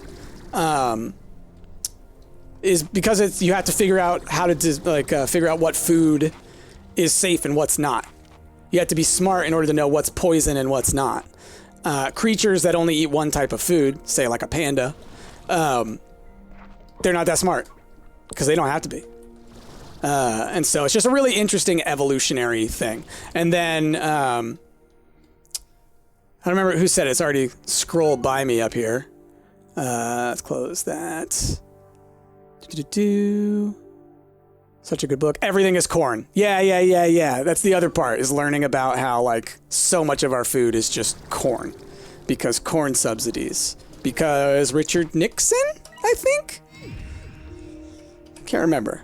It's amazing how much of our entire culture and everyone's health and well-being and everything is tied to, like, singular events. But yeah, and then the concept, this has always stuck with me, which I thought was fascinating, is milpas, I think they were called, like a traditional Native American way of farming, which was how you mix them together, which was like, corn with a different kind of squash with something else, where the nutrients that they produce benefit one another and kind of make up for the nutrients that are lost in the soil. And so that way you can farm much longer in that area, if not indefinitely. Because the reason that a lot of farmland becomes unusable is because we just plant the same stuff over and over. The soil never regenerates X nutrient that it needs, usually nitrogen. And so then nothing can grow there again. Omnivores and cravings in particular is interesting because a lot of times your body's alerting you to something you don't realize you may need. Yeah. For reals. So yeah, anyways, the reason humans are smart is because we're like hyper omnivorous. Like, I'm trying to think, like, probably, I mean, we definitely eat the greatest variety of food, but it's entirely possible that we are the most omnivorous species, right? Because a lot of omnivores stick to a handful of things. Let's see. Haven't been able to order at McDonald's since you read that chapter? Aren't peppers poisonous? They're not poisonous, but they are aversive, right? The poison that they are utilizing is the spice. The spice is supposed to make you not want to eat it. But we have developed, whether for or against our will. Oh, prickle pears. Okay, good to know where some of these are. So when we do get a dervish, I can get their favorite food. Neat. Actually, let me pick one up. Oh no, that guy's gonna roll. Well, I guess we'll bring some home. Omnivore's Dilemma plus Harari's Sapiens. I'll have to read that if it's about evolution. There's a book. On top of that, we evolutionarily prioritize brain development for social and tool reasons. That's true. Social species are also, well, sometimes. Complex social species are smart. A lot of times social species are actually not that smart because it's all like reflexive action. But yeah, so we did both. And then you have me, evolved human, who just eats Publix wraps every other day. Yeah, Nudie, no, I'm a spice fiend. I love it. Whenever I go places, I always get spicier than the people that work there expect, let's say, for someone of my complexion. There's another book that I read that was super interesting called The Third Chimpanzee, which is by, I know his last name is Diamond. He wrote Guns, Germs, and Steel, which is also a fascinating book. But The Third Chimpanzee, it speaks about like the full, like the evolution of, apes into the separate like trees. And so it's like, I think it's essentially, it's like the chimp and gorilla area. It's like gorilla and then chimp from there. And then there's like orangutans and stuff, I think. And then there's us. Jared Diamond. Thank you, Mr. TNT. Yes. I really liked both of those books. Very interesting. Puts a lot of stuff into perspective. Talks a lot about things that like other books don't talk about in terms of world history. And yeah, I learned a lot reading that. There's also a book called that I really like called 1491, which is basically about the Americas up until Western settlers arrived, the Spanish and the English and the Dutch, I guess, and the French. Anyway, before the Europeans came and took over America, it goes over like the culture and the history and stuff that like we, have deduced from oral histories rather than stuff that was written by the conquerors, So learned a lot there. There's several primate species basically going through a stone age. Yeah, chimpanzees and bonobos, right? They're kind of up in that space. Bonobos are super fascinating. A lot of people don't know about bonobos, or bonobos, as some people pronounce it. They are essentially a chimpanzee. If you were to look at them, you would think they're a chimpanzee. Highly related to chimpanzees, but super interesting difference. Chimpanzees solve their problems with violence. All right? Chimpanzees, like troops, I think they're called troops, will go to war with one another, essentially. Bonobos solve their problems socially and specifically sexually. You can go and watch like video footage of bonobos and stuff, and there's several videos that I've seen where essentially what happens is two of them are about to fight, and then another one will jump in and start like essentially being sexual. And then it kind of diffuses the situation. It's fascinating.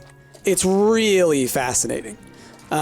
Because they're two species that are so highly related, and they basically forked off into social and violent. And not to get too philosophical on it, but you could argue that we have a similar problem. It's not split where we're different species, but there are sort of cultural and social components in certain cultures that reinforce that violence, and there's others that reinforce the social cohesion. In America, it's violence, which is too bad. Okay, I got crystals. I want to mix them with pink slimes. Let's go... Yeah, this. No, let's get this one over here. Bonobos installed the polymod. For real. It's fascinating. And like, that's the thing is like bonobos are one of like the very interesting creatures to study when you're trying to figure out things about human evolution, because you get to see other ways that they interact than chimpanzees. And so you realize like the breadth of the intelligence within the animal world. And suddenly it's like, oh, they're way smarter than you might give them credit for, It's like how they can like learn sign language and stuff. Rudimentary sign language, but sign language nonetheless, It's fascinating. Reading Sapies, I learned the gossip is an evolutionary feature with severe benefits. Gossip is? True. There's a lot of other things like that. There's apparently a big part of our history is about deception. Because one of the big things is like, secret partners and stuff that will sneak in and, whatever. Because up until we became like after we became hyper monogamous as a culture, once we got to a certain point, once you reach, prehistoric, like 100,000 years ago, I think, once you reach that point, the differences that we experience between like that point and now, and between different people, is not genetic. After that point, it has become cultural, because culture moves faster than genes. And so we structure ourselves and then our genes follow rather than the other way around. You know, you could argue that each generation develops a different culture and thus reinforces different genetics. But we've reached a point where we have kind of lifted ourselves away from evolution, because nobody really, some people do, but far less people nowadays die of like, diseases and developmental issues, which essentially has protected a lot of genetics that would have otherwise been lost. I guess that's kind of the important end to that sentence there. You would be curious about the evolutionary consequences of organized monotheistic religion. So that's the thing, is there are none. Because, I mean, there might be benefits socially, right? But that's way past the point of which we kind of stopped being affected by the environment. And when I say stop being affected by the environment, I mean humans adapt to situations not through natural selection, like, oh, a bunch of us died, but these other ones lived, and that's where our species goes. We much more often solve the problem, and so then people don't die of that weakness. And so then we go on, just more people survive. Man, we're going in places today, y'all. For people on YouTube, I apologize if we haven't gotten a lot done in this, but it's been a lot of fun to talk about all this stuff. Okay, let's see. We domesticated ourselves. Yeah, I mean, that's a good way of putting it. Humans are the only species where the women have to try and prove why they should have a mate. Really? I think there's others, because there are some species that are female dominant rather than male, right? Like hyenas, for example. I would assume that they operate differently, but perhaps I'm mistaken. Like, I would assume it's the females that do the fighting.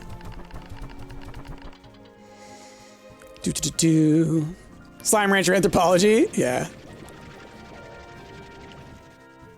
The only time we interact with evolution nowadays is when diseases become resistant to medication that we develop. Yes. Yes, Erudite. That's a good example of natural selection that does affect us. But yeah. So that's kind of a lot of stuff related to human evolution. I love it. It's very interesting stuff, like histories of certain things. One of the really fascinating things, so, you know, earlier I mentioned that there's a lot of theory behind us, early in our history, eating a lot of fish. It's part of why it's very healthy for us. It's part of why our bodies are they benefit from fish oil a lot. Part of it is because, or the theory is that, we ate a lot of fish historically, and a big part of that was kind of living near water, right? People try to live near water. And so it seems that when our ancient ancestors, not even ancient, prehistoric, were developing and they started living near water, they started to really benefit from certain genes that were associated with living near water.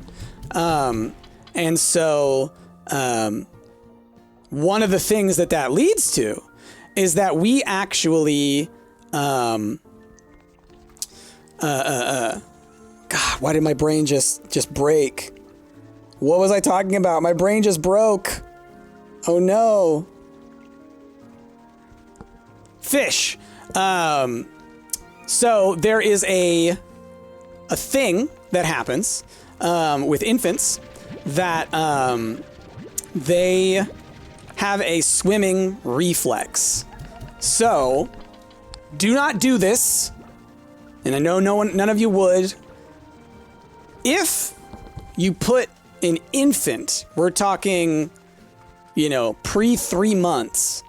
Actually, it's probably like pre a month. They'll swim. Like, essentially, they roll themselves on, like, so that their back is up towards the surface, and they can move themselves like this and swim.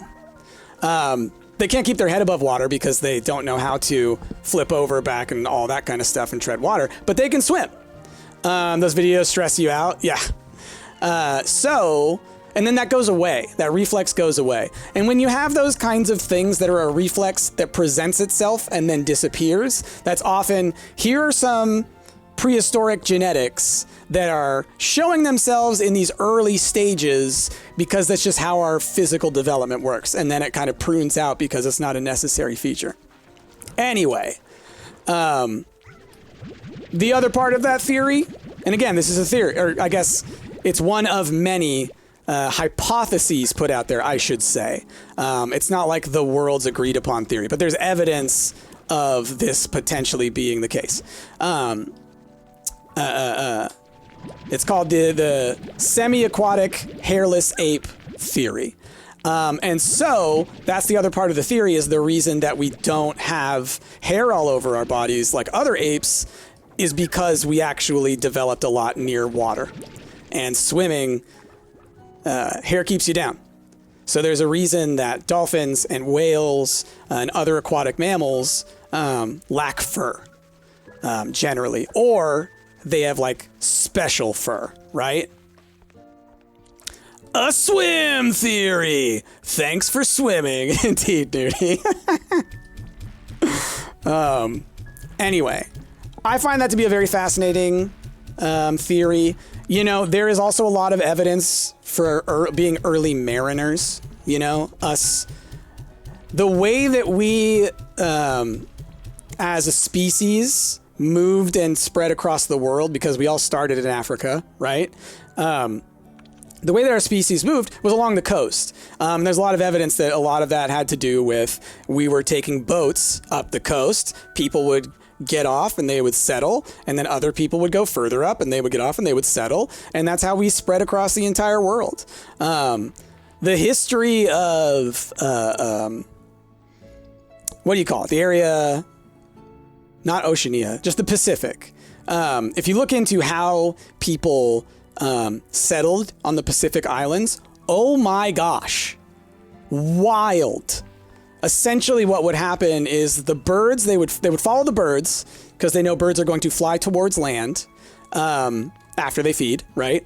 And follow them towards these other islands. But the thing is, those islands are so far away that they couldn't make it all the way. So they would actually go a certain distance following the birds, and then they would go to that distance and then watch as the birds go further, and they would do that multiple times, like the next day, go to that distance, the next day, go to the next distance, right? So you're kind of going further along to figure out, where are they going? How can we get there? It's wild that people did this in just, like, canoes. Wild. All right, what you got, Vic? All right, the AI stuff. We've talked about this. You and I. All right. Super fascinating stuff. Can't wait to throw my niece and nephew into a pool and just yell, "Engage reptile brain." Sister says they're too young, whatever that means.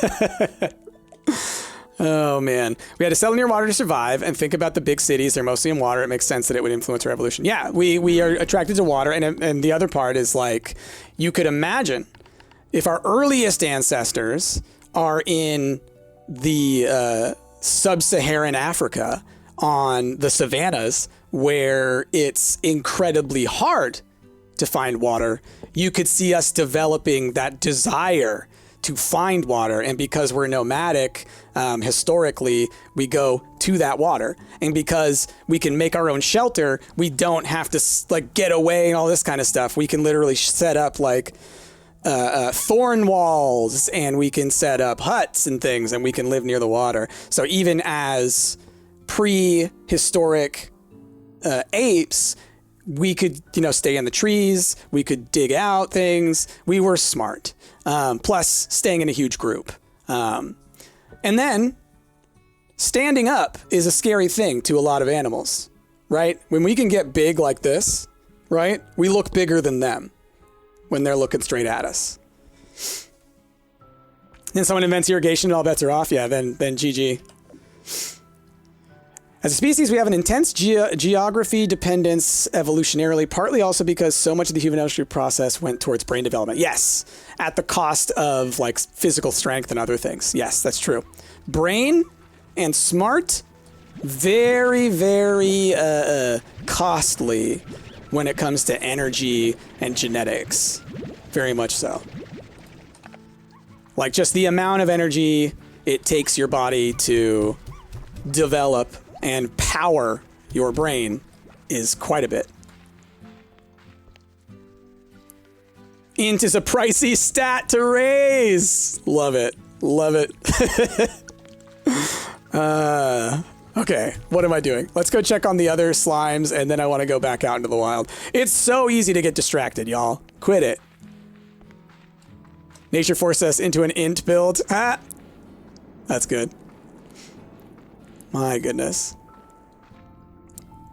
But yeah, I'm always fascinated by this stuff. Like I said, I read that third chimpanzee book and I found it incredible.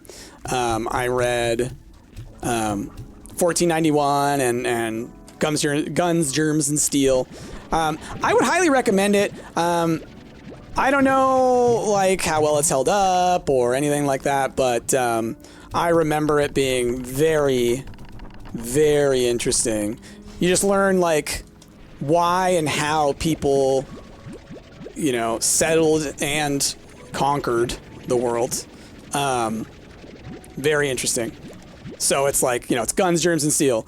Guns changed the world in a fascinating and massive way.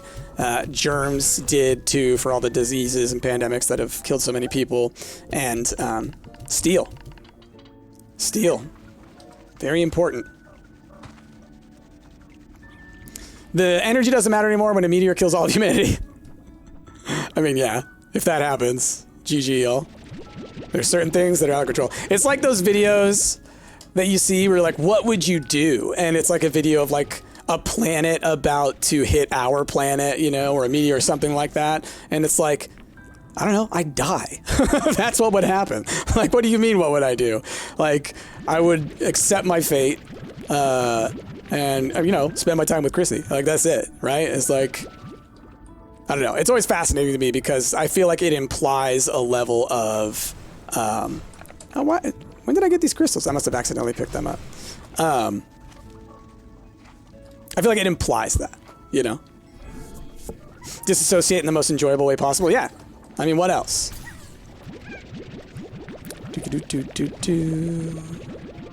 Okay. I need to get some of y'all out. So, which of y'all can eat fruit? Y'all can. Beep, boop, pop. Okay. Booms.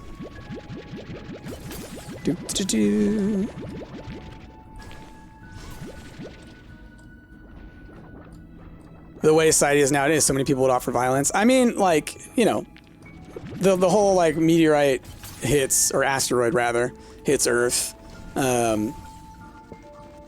mean, yeah, it's... I mean, honestly, I will be completely honest here. I do think people would survive such a thing. If it wasn't instant. If it wasn't instant death for every person on the planet, right? Not that big of an asteroid. Then I think likely people could adapt. That's the wild thing, right? But I do believe it. Simply because that's what we do. We wouldn't survive the ecosystem collapse. We would become entirely dependent on things like hydroponics. The genetic diversity of the world would become almost unusable, right? Like it would be hyper monocultures, which obviously is very dangerous to susceptible to disease. But like, think of it this way. How much R&D and time and everything else have we as people spent developing tools to live in space, right? We're a little bit there. Right now, it requires a lot of resources to come from Earth to go to there. But things like food and whatnot, those are things that you can infinitely produce with the right tools. Now, most of humanity would die. That's true. It's like Battlestar Galactica, all right? There would only be, you know, less than 1 million people on the planet, something like that, right? And they'd all be concentrated near some bunkers. But anyway, that's my belief. And I would say that's not me being optimistic. That's just me recognizing that the world that billionaires live in, they probably already have a plan for that. Risky? Yeah, no. I mean, there'd be a level of, like, it would be isolated. It would be totalitarian. It would be fascistic. But people would survive. That's sort of my expectation. All right, let's go out into the wilds. It's one of those ones where it's like, whenever there's, like, post-apocalyptic stuff, I'm always, like, think it's not going to fall into Mad Max territory only because there are huge groups of people that would already exist that would essentially work together already. And so it wouldn't be entirely these roving bands of wild whatevers. I think that there would still be massive cities. It's just going to be different. All this with the Slime Rancher backdrop is so funny. Yeah, that's how it goes. We get talking on stuff. We were still talking about the brain development in humans. Is that where we went? Oh my goodness. Anyway. But yeah. That's funny. Is my chat like way behind? Hold on. Let's reload. Just want to see. All right. Resume. Okay. Hoping for a pollen storm. We'll go look for more other resources as well. It's interesting to have to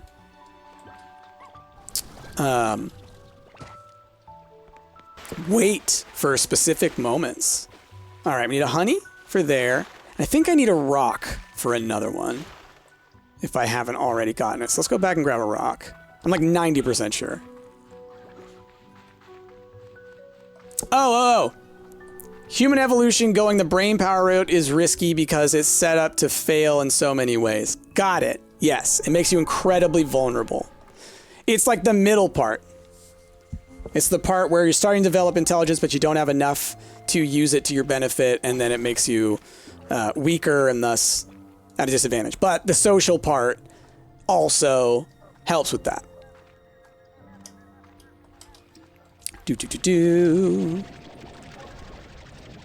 Because, you know, a big group can do some business. Honestly tell you, if the meteor hit Earth, some people would take the opportunity to hunt the rich. Oh, yeah. But the rich would have some kind of, you know, they're going to have bunkers with armed guards, you know. They're going to have all kinds of stuff. Although, I will say this. Hey, look at that. Our luck today, y'all. Any... Hey.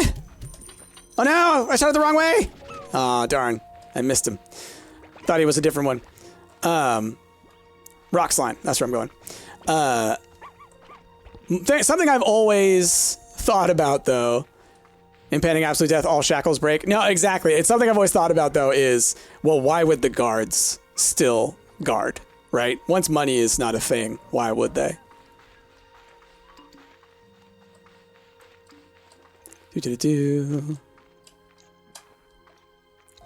Let's see. Not to nitpick, but it doesn't go in one route. It goes in many, and many fail. We have the survivor's fallacy in that sense. Well, yeah. The survivor's fallacy in that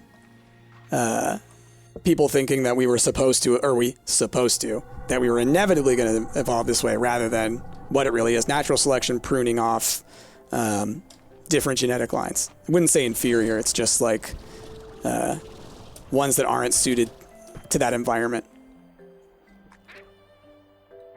Failing shinies left and right. Erudite, I'm stealing your luck.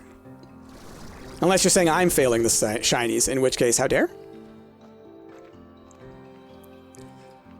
All right, we are looking for... Oh, I see wind. I see wind. Seems weak. All right, we're level 1 in the wind department, right? Is that what that is?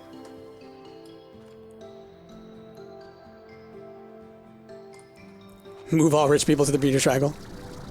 Oh, you meant me, the Golden Lucky? Ah, I thought you were playing Pokemon or something. Did they miss a gold? No. I mean, yes, but I saw him. I just need to start keeping food on me is the thing, you know? You're on a strong Balatro kick. Got it. Got it. I'm looking for rocks. What am I doing over here? I keep getting distracted with our conversations. Oh, you're doing the Hades 2 tech test? Nice. I haven't touched it. I should. I should look into that.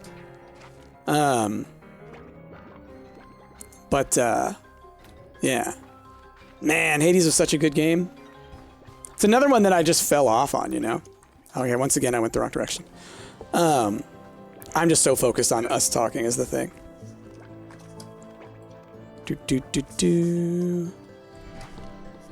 Tech test looks amazing. Yeah.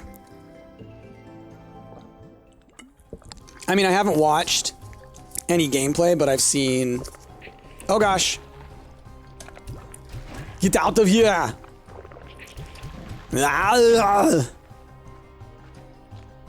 Got them. They're gone. Everything in it pretty much does not need changing, so it's just good. Hold on. Y'all are talking fast. Looking for fossils? We're looking for things. Just looking for resources. All kinds of things. Let's see. Trying to think. Where are... Oh, there's some. You've never seen a pre-early access build that's so polished. That's awesome.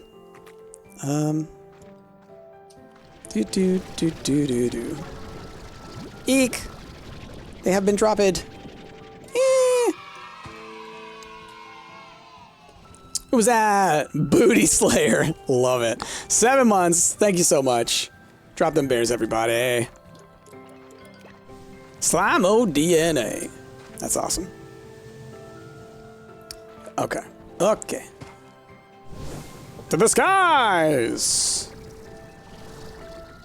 I'm trying to remember. Is there a guy here? No.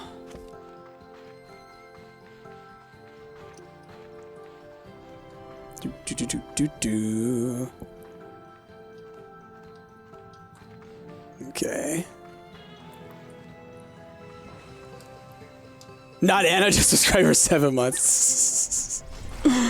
Oh, that's funny. That would be Anna's alt account. Do you think we started at food history? Is that where it was? I mean, we talked about being omnivores and stuff, so that probably started at food. Yeah, that's how it goes around here. We talk about random crap while we play games. It's fun.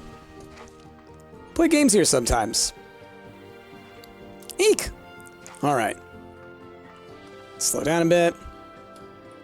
It always starts with food at Stumpt. It's true. Not false. Oh. Crystal Gordo. Let's see. I'm now remembering I wanted to go back. This kind of... Is this a pollen storm? Is that what this is? Because, like, it's not rain.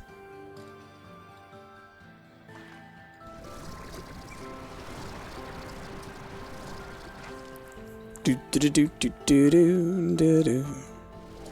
wars that have been waged over a single breakfast. Don't get it started. Don't bring it up. We've had a treaty for the last 3 years. Right. Okay. Boom, tabby, batty. Right. Do do do do do do do do do. All right, that's where the map is. Don't think I'm making it up the side here. Nah, not quite. Darn. Vine tangle, getting to the root of the problem. What? Not saying tangle slime, is it?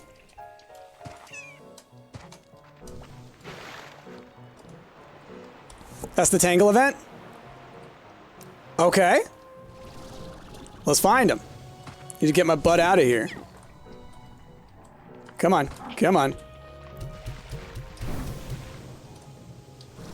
Whoa! Whoa! I hit the sides! Okay. Alright. Come to me. Yay! I fired at it for no reason, but is that what does it? Or do they just pop out? Come on. Give me more. I mean, but honestly, one is enough. Maybe I need to use some food to coax them out? No chickens over here. Whatever, I got one. Oh no. Ooh, I almost just took myself out. Do do do do do. Okay. Well, let's just go back this way. Hope we find some more. Let's see. Like that one there, he just popped out randomly, it seems. So we'll just see. Like, we know it's these vines, right? Can I do this? No. So I'm thinking throw some chickens in front and maybe they'll pop out, you know? Oh, gosh darn it. I don't have any water. Like, whatever tangles are spawning are probably dying. Alright, I got a chicken. Can I take from these? I can. I can. Okay. I forgot that was a thing that they eventually changed. Do, do, do. Okay. 5. Huh? Yeah! Alright. Boop.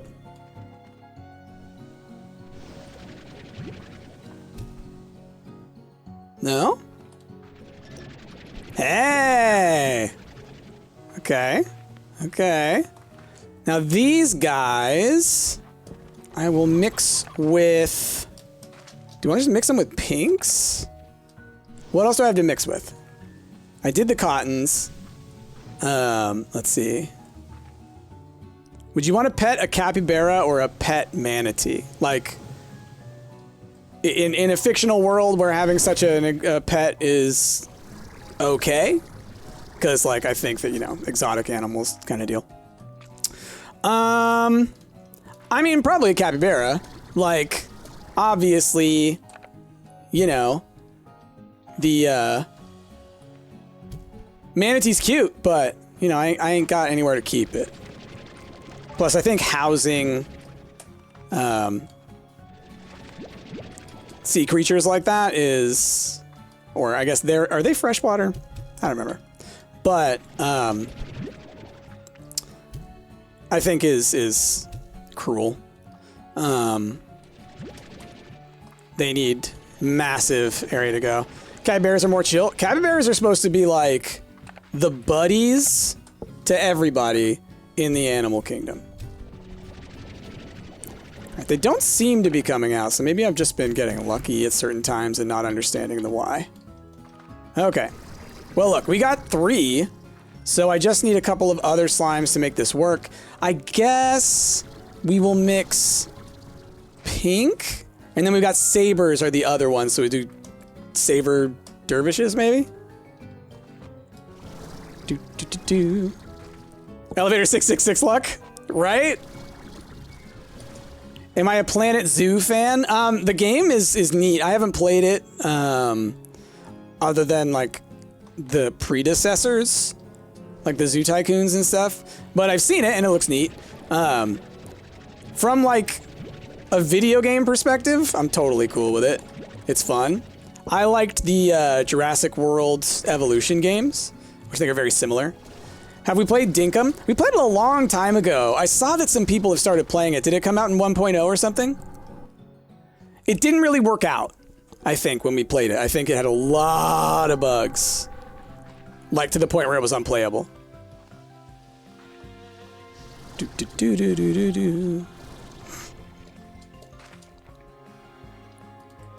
And then when I say unplayable, I mean like literally unplayable. Like, things were crashing and stuff.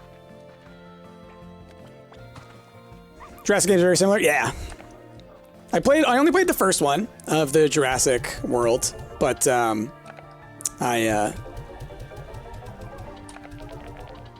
enjoyed it while I was.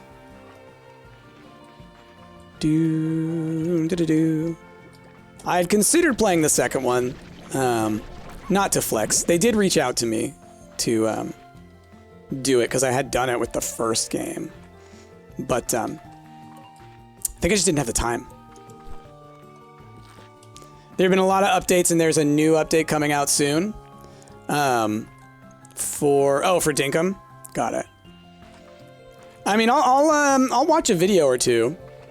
Let's get some pink slimes and plorts. We're just as slow you can flex. Not to flex biceps, veins pop. Yeah, I just don't know. People are sometimes, like, weird about streamers and that kind of stuff. At the end of the day, gotta pay the bills, man.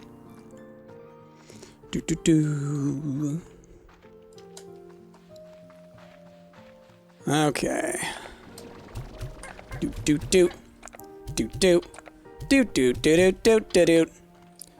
This is a good spot for them because they're very far away from all the other plots, because otherwise they'll like reach and they'll eat from those places, and that just goes places. If the Subnautica planet was real, Price would live there hunting monsters. Nah, I hate the ocean. I hate the ocean.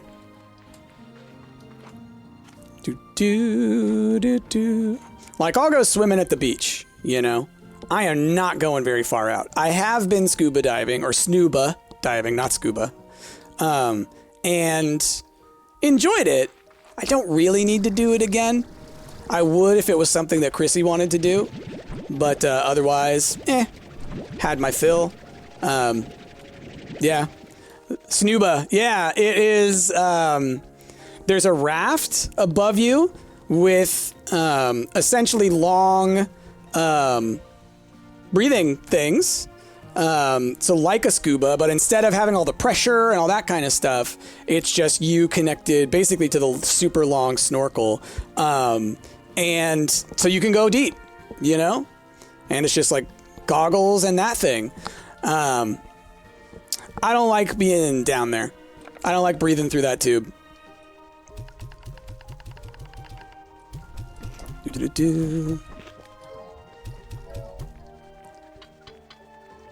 Let's see. Meanwhile, literally legally required to disclose sponsored content. Yeah, right. Exactly. And I'm very grateful for it. I'm very grateful when studios offer stuff. From an ethics standpoint, I try not to take keys or anything like that unless I'm going to make content of it, you know?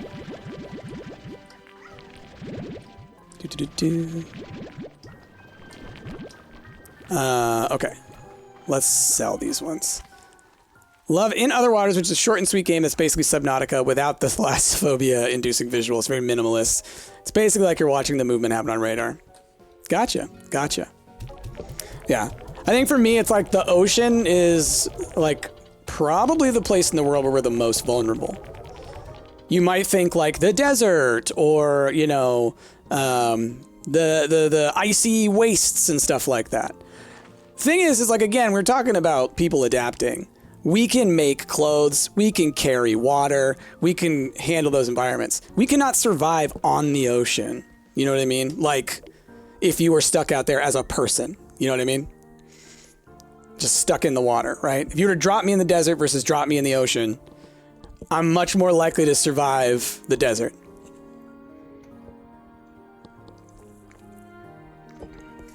Erudite, I might have to check that one out. But yeah, so like, for me, I don't know if this is a part of thalassophobia. It's the idea of creatures, right? It's the idea of sharks and big old fish and all other kinds of things, because there's nothing you can do and they can do whatever they want and you're, you know, powerless. Aw, thanks, Laura. Like, oh, what was I watching earlier? Oh, I saw this thing. You're on their turf, yeah.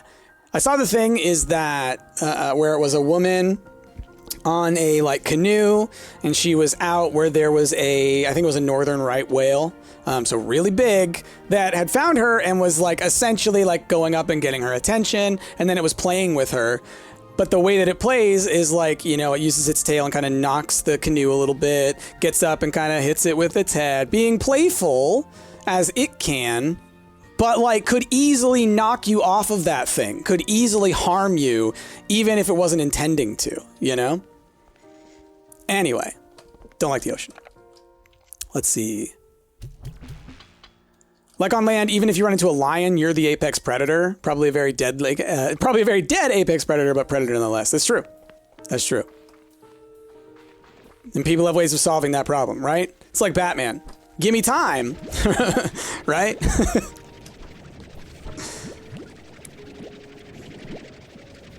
And yet, surprisingly, you'll have a greater likelihood to drown in the desert as well, as opposed to exposure or anything else. Really? How's the... Explain that to me. That's interesting. Or do you just mean more so than in the ocean? Because, yeah, you're not going to drown in the ocean. Probably. Sharks aren't the things you should be scared of. Orcas. Yeah. Yeah. There's another example of violent for fun in the animal kingdom. Okay. Where did I put... The Tangles are out there. Okay, what do I need to feed them? Anything. And let's go make another farm.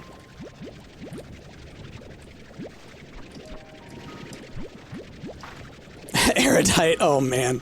That's a reference. You love orcas, but God, they're such... I mean, yeah, exactly. It's one of those things, like, they're cute. Hyper violent.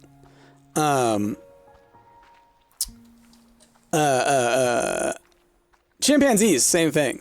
People are like, oh, they're cute, and oh, you know, back in the old Hollywood days, people are like, I want a pet chimpanzee. No.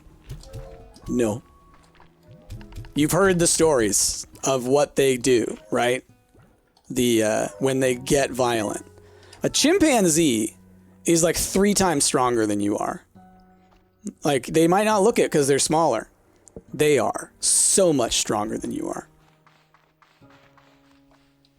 Like, I don't want to get graphic, but the stuff that they could do to you easily. Whew. All right, we got Tangles going. After the story of the lady's face. Exactly. Sorry, I got graphic. No, I mean, that's the thing. Is like, I mean, that's how it goes. So, if you've ever been like, oh, I want a pet chimpanzee. No, you don't. No, you don't. That's that whole thing with like all exotic pets, you know? It's like with lions and tigers and all that kind of stuff. A, shouldn't have those as pets. It's just not okay.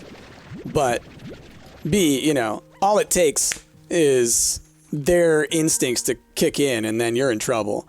There was, if any of y'all watched Tiger King, which I'm sure plenty of you did, there was that time where one of the tigers maybe smelled something on the guy's shoe or something like that, and it started to get like really wound up, and it basically looked like it was going to try and eat him. Because just like, oh, all it needed was that little trigger. Let's go sell these. I should be making a little bit of money now. This is that point of the game where I have to do a lot of maintenance. But we also now have a ton of, like, I've gotten a lot of the science stuff, like those resources, a lot of plorts. Now all I need are dervishes and sabers. So I need to unlock the saber area. What else do I need to do? I'm trying to think. And then, oh, and then I gotta wait for a windstorm. Let's make a garden. Yes. Do I want to scare slime? No. This one, if they eat from it, like, cool. Because at least if they were somehow able to reach that far, at least they would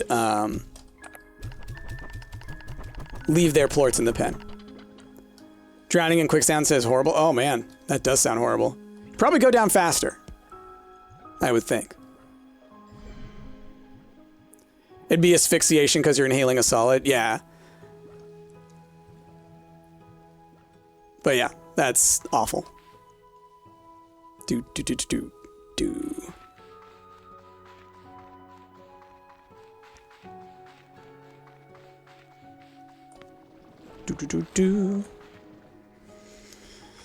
Yeah, because, like, drowning in water, you would be able to hold your breath for a while before it happened, right? Versus in quicksand, I feel like the pressure is just going to push all the air right out of you. Anyway, that's dark. Let's go. And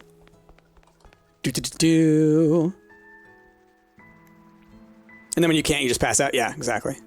What am I looking for again? We're looking for windstorm, sabers. Which plorts did I need? I know I needed tabbies and baddies. It might have been booms. Might have been pinks. I think it's probably booms. Let's grab a handful. Probably not phosphor, but let's grab one anyways. I don't think it was angler. Wasn't hunter or cotton. Wasn't flutters. So I need boom. I need bat. Tabby batty boom sounds like a spell. Tabby batty boom boom. Love it. All right. Hello.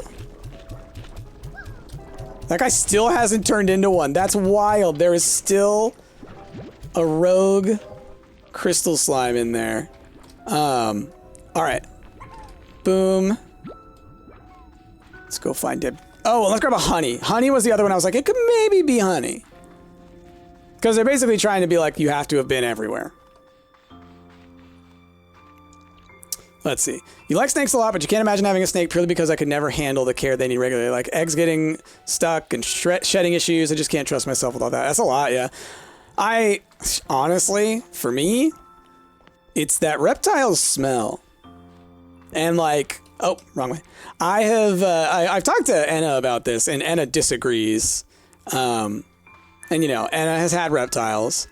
I think there's a level of, you know, Anna has been around them so much that they don't smell them. You know what I mean? Because to me, they smell horrific. To be fair, cats also smell. True. I've gotten very used to it being a cat dad, so I can't really say whether or not they smell that much anymore, although I can tell you their pee smells.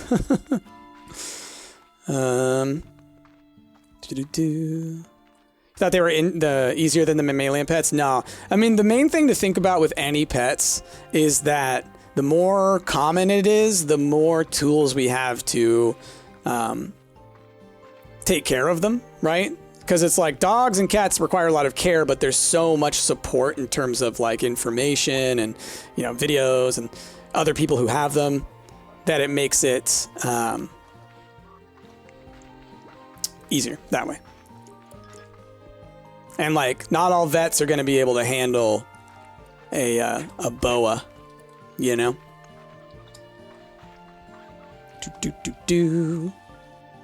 But if a vet can't handle a dog or a cat, then they're probably not a vet. Unless it's like a science university.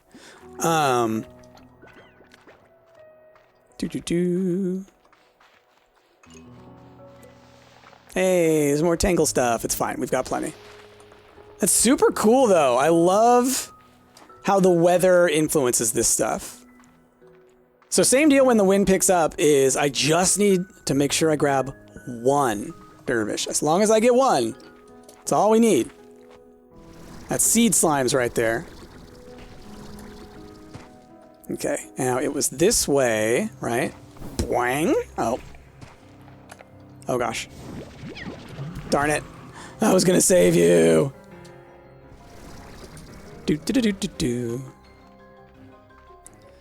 best a noodle can do is choose not to bite you and snuggle up to your body heat. Yep.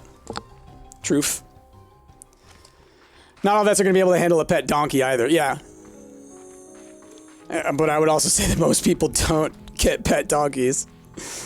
Oh, man. Like, that's usually right on a farm, and then you've got, like, that's more horse doctor situation. I assume the same kind of doctors that treat horses treat donkeys, right?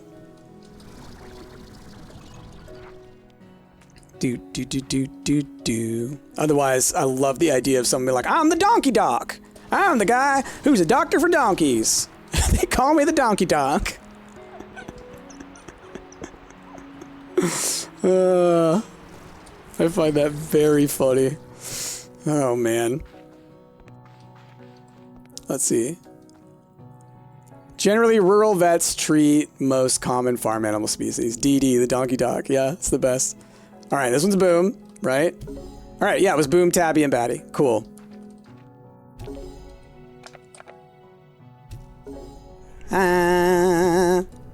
So now this is the snow zone, right? Yeah. I remember at one time it had been just like a little pit with some items in it, right? Oh, do I have enough?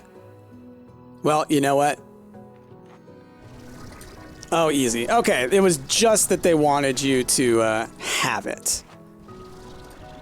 I love in video games when they do stuff like that. It's such a perfect way of having a barrier that says you need to complete this stage first without saying you need to go back to level 2. Like Metroid? Yeah, exactly. It's like, oh, you need to find this tool. Love it. All right. All right, we're here. Y'all, give me a quick second. I'm going to go run and use the restroom. We will come back. We will finish out the rest of the stream. And yeah, so give me a sec. Let's see. Noonie says, I was thinking it's very Zelda of them and then thought, why is it Metroidvania and not Zeldavania? Did Metroid come first? I think Zelda came first, but Metroidvania started because of the side-scrolling nature, right? So, also Castlevania at the same time. It was more about the side-scrolling nature of like going through stages that were persistent, I think is probably the best way to say it. So yeah, like a giant map that you kind of get through. Okay. But yeah, now in the 3D world, it kind of doesn't make as much sense.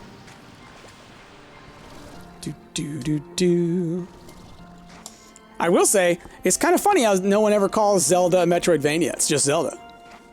It's its own thing.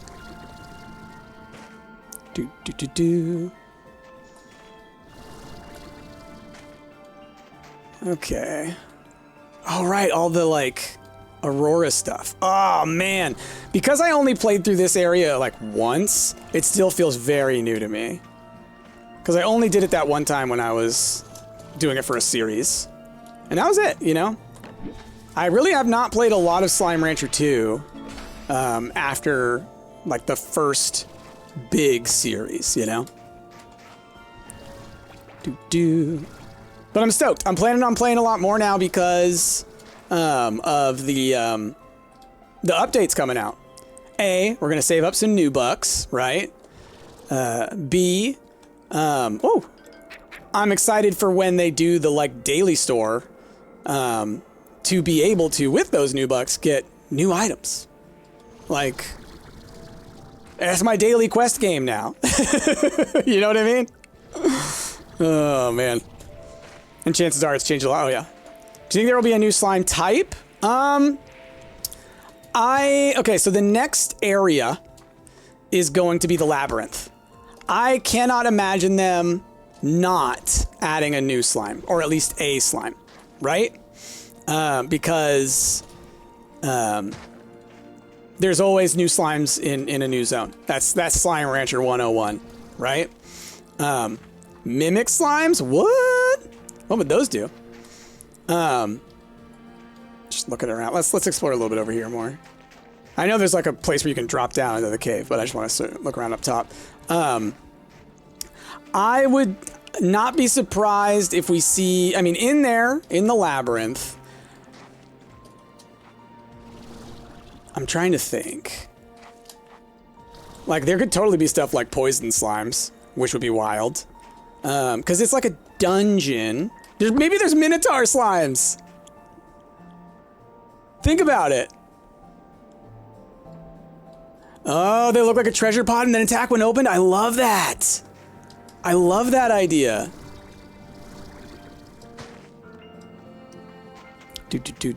I could also see them bringing back like mosaics in there. And then depending on where it leads to, right? Because it probably leads to something. If it has anything to do with like portals and technology and stuff like that, rad slimes. Bringing back rad slimes. I will be shocked if they don't bring back mosaic and rad slimes. Like once they brought back dervishes, here we go. Once they brought back dervishes, I was like, oh, okay, they're gonna bring them all back. Because to me, that was a signal, right? Don't know how they're gonna bring them back, but I'm pretty sure they're gonna bring them back. Hey, PC man, how's it going? 7 for 31 months. Doing all right. Doing all right. We're playing Slime Rancher again. Getting back into it. We were talking about they're planning some updates. There should be one in not too long. Ancient Labyrinth screams Quantum. Ah, yeah. Good call, Icarus. Good call. Like, I could see it being one of those things where the beginning of the labyrinth is more like a dungeon and, you know, Dungeons and Dragons kind of thing. And then you go further in, and then there would be something a little more of the like portals and techie, and that's where you'd find like the rad slimes and those guys as well. Oh right, the snowflakes. Thought it was water. I forgot. I forgot about all the things. And then there's the dino chickens too, right? I forgot about those guys too. Oh man, there's so much out here. I love these hot springs. Woo. Look for an egg. Do you have any eggs? Hello, egg. Egg. Oh, there's a dino chicken. Dino DNA. Thundercluck. Oh, man. That's hilarious. Do. Okay. Well, we're just going to keep going around. Again, I don't remember where all of the treasure pods are here. And they've added more, is the thing. They have added more treasure pods. Apparently a significant amount since the last time I played. So, maybe I'll finally figure out and do the video of here's where all the treasure pods are. I've been wanting to make it for forever. It's just something that will take a lot of time. A lot of prep, a lot of planning, a lot of work. That's a big video right there. So I need a lot of people to watch this series. Justify it, please. Frozen Flame. Ooh, Chrono Cross. Dragon Slimes. That would be cool, Erudite. I could see that. Oh, look at them. Boop. Go. All right. Do you think because it's Slime Rancher and most things are slimes that then the labyrinth could be able to shift in real time? Yeah. Yeah, cool or hot? Ooh, good question.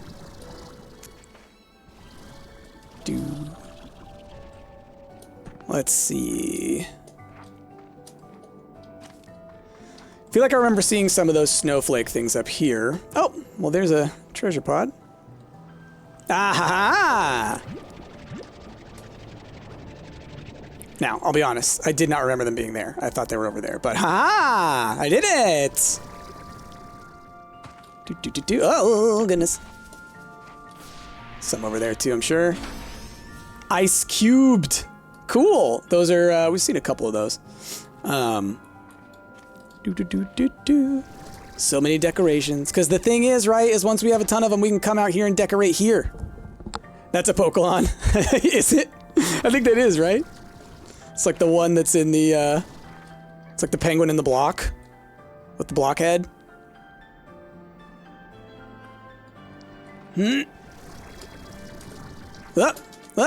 Nope. Whew, easy to overdo it.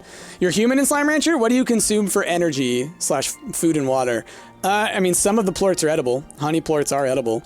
But there's also food. You know, the same food that they eat, the fruits and veggies, you would, you know, theoretically, you would be consuming that same stuff. Because it's not like it's poisonous to people, as far as we know. We've never had somebody say, and don't eat the food, right? Because if that were a lore thing, they would mention it. It's one of those things where it's like, unless told otherwise, I assume things work like they normally do. So those Pokemon things. Oh, one of those designs? Yeah, no, not a fan of that Pokemon. I think it's a bad design. I think it's a really bad design. Looks more like a... Ooh, that's right! Fossil blocks? Yeah. Yeah. Yeah. It just, to me, it feels more like a Digimon. I don't like it. I don't like it. Not my kind of design. Ice Cube is cute when its Ice Cube head breaks. Yeah, there you go. I mean, it just seems so... Like, there are certain Pokemon that are weird, but I'll give them a pass or whatever. Like, once they started doing things where it's like an inanimate object come to life, like the one that's keys, you know? I've come around and I've accepted that, all right, that's just a new kind of aspect of Pokemon, is these weird, like, household objects that are alive. But I draw the line at Ice Cube. It just looks so bad. Like, that's all I could say. Klefki is precious and he's doing his best. I know he's doing his best. I'm a hater. I'm a hater. But Ice Cube, I just can't. You know what it is? It feels like homework's due in a couple of hours and I forgot to do it. That's what Ice Cube is.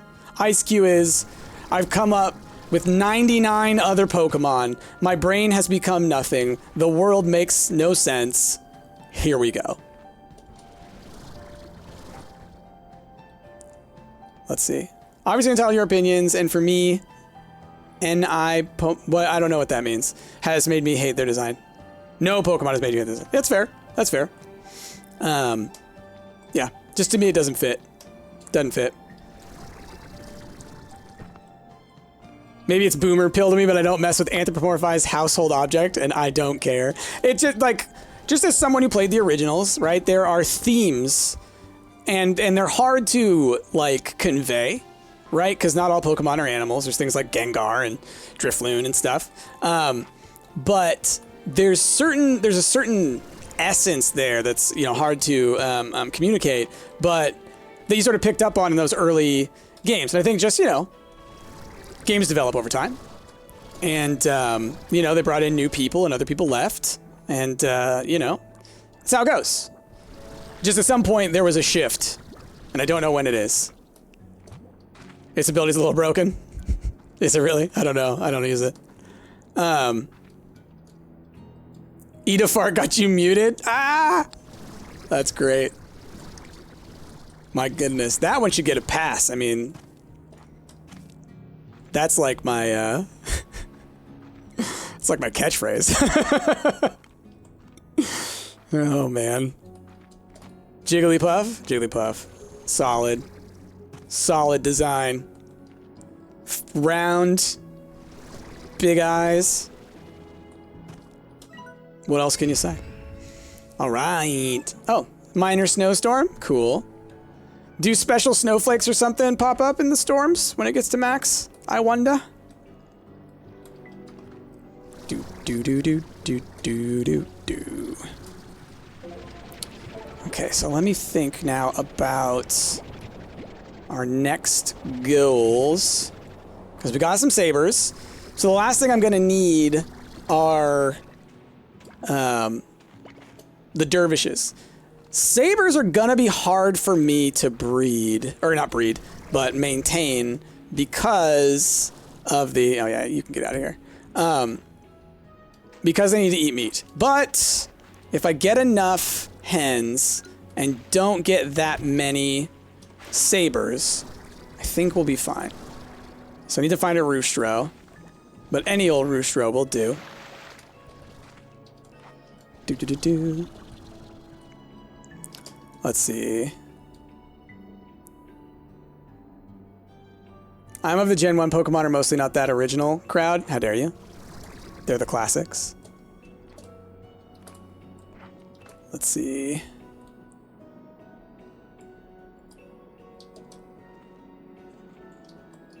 Yeah, I mean, like you say, Noonie, it's boomer pilled of us. We're old. And I like what it was back in my day.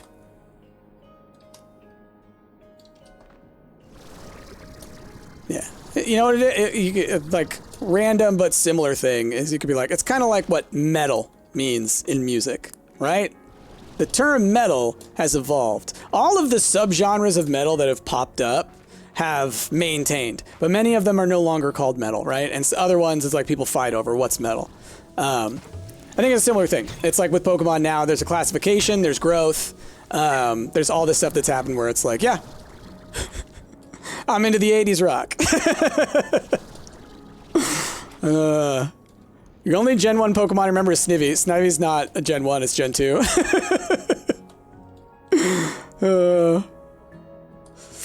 Goodness. That's funny. Alright, cool. Gen 5? Is all the way in Gen 5, Snivy? My goodness. Not Gen 1. My goodness. I got baited? Jeez Louise. How dare you? Everything other than number 1, it blends together. Do. Yeah, I'd argue, because I did play a lot of, Crystal. But I did not internalize all of them. The first 151, very important. Does it make me feel old to know that there are now 1,025 Pokemon? No, but it does make my brain explode that that it has grown so much that there are a lot of Pokemon that I grew up with that a lot of people like don't know or don't care about. You know what I mean? Oh man. It's like a mosquito. The doors open out there to let the air in. Do. You only know 1 through 3? Yeah. Okay. Let's go home. Just drop off some of this stuff. We're gonna look for a roostro somewhere. Oh, I thought that fossil was something. Boop, boop. I feel like there's a faster way across. Is there another hole I can go through? For some reason I feel like there was, but maybe not. You remember Magmar and Charizard's battle at the volcano? Heck yeah! Remembering how pissed I was at the change that Johto brought? Makes me feel old. Like, girl, if you only knew. If you knew what was coming. Oh man, you'd be appreciating it while you had it. Do, do, do, do.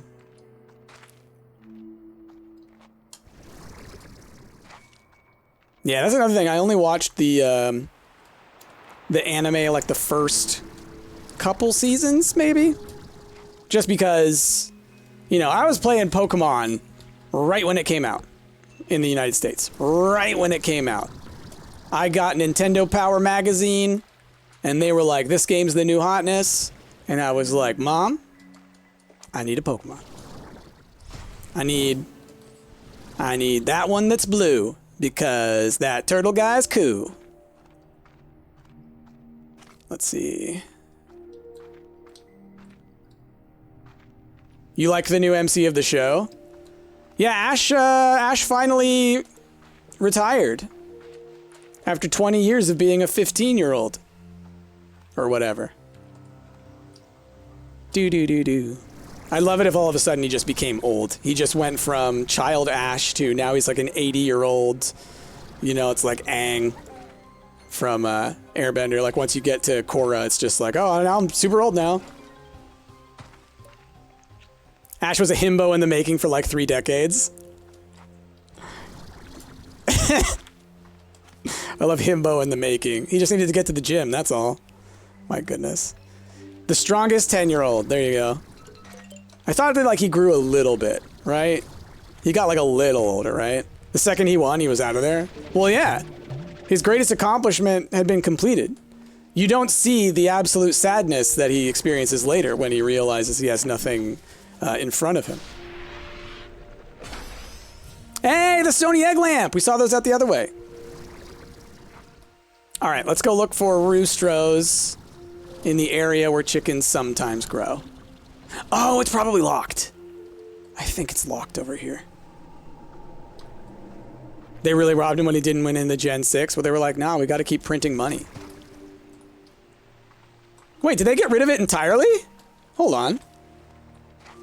No. Okay, it's there. And where is the thing for it? I think it was like, oh, there it is. Batty slime. Okay. Do. Good to know. Gotta head home. Or at least go drop these things off.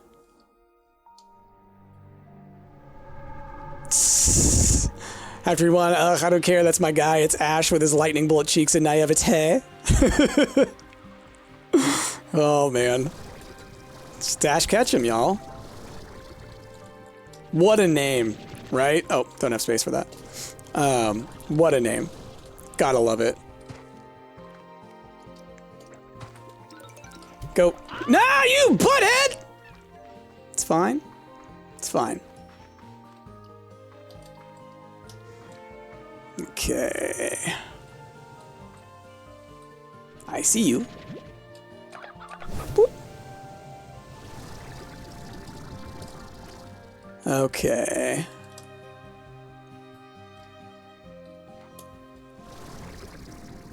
Okay. Already got that one. Give me a roostro. Wow. Okay. Oh. No. Go. You. All right. Getting the heck out of here. Sorry. I just need to get these guys home. The only character with a last name besides the professor. Is that true? Misty and Brock don't have last names? Wow. That wrinkled my brain. I guess not. The miniseries of his after winning was sweet, though. He met back up with every Pokemon he said goodbye to, except the ones he traded and Primeape. Wow. That's cool. Why not Primeape? Did they have a falling out or something? I don't remember at that point. Do.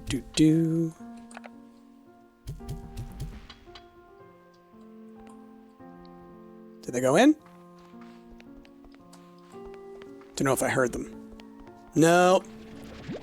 You know, different things work differently in here, don't they? That's wild. The plorts work fine there. That's too bad. We tried.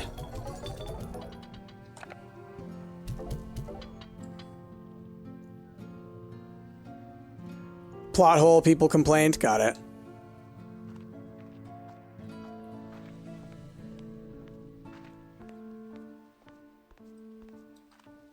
Oh, I guess that's fair. Ash wasn't in the games, but Misty and Brock were as the gym leaders. I guess that's fair. I hadn't thought about that. Interesting. Bing, bing, bing. Wow. Way off. Wild. What about here? Boop, boop, boop, boop.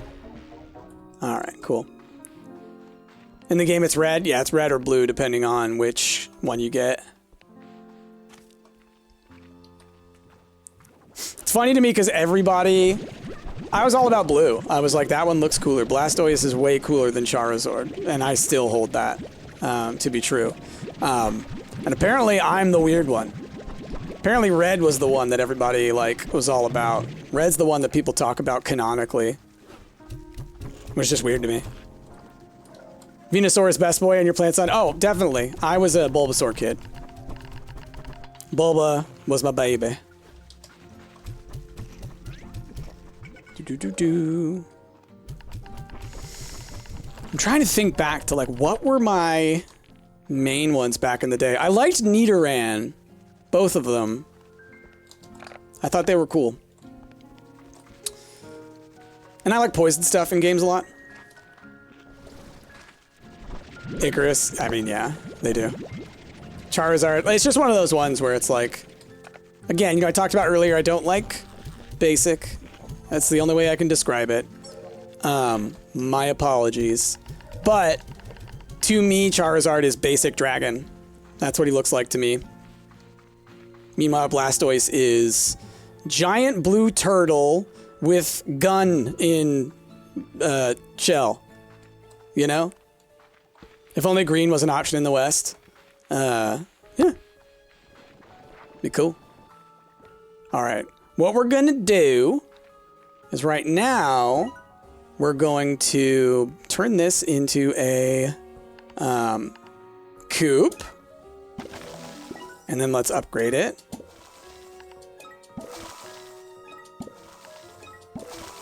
Okay. And we're gonna let these guys make some babbies. The amount of stuff Charizard gets is so dumb. Well, yeah, it's just like Pikachu I get. Pikachu is the mascot and always has been from the beginning.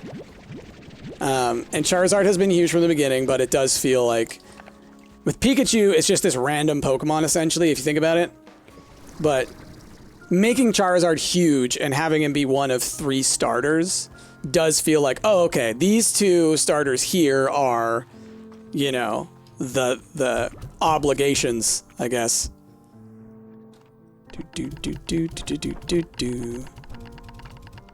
Okay.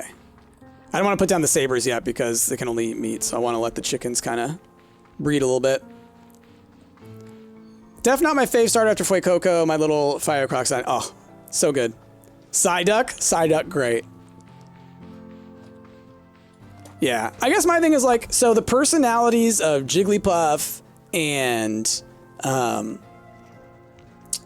Pikachu and Meowth, like all the main Pokemon, I feel like, match them, their personalities in the show and kind of like how they're treated.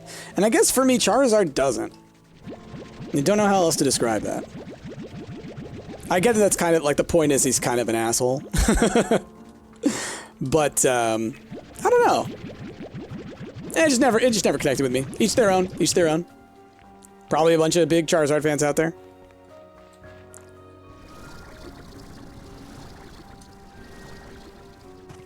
Let's see. I'm old as dirt. My favorite movie is Pokemon 2000. My favorite Pokemon are Squirtle and Gyarados, but that movie sounds dope. Think it aged well? Which movie?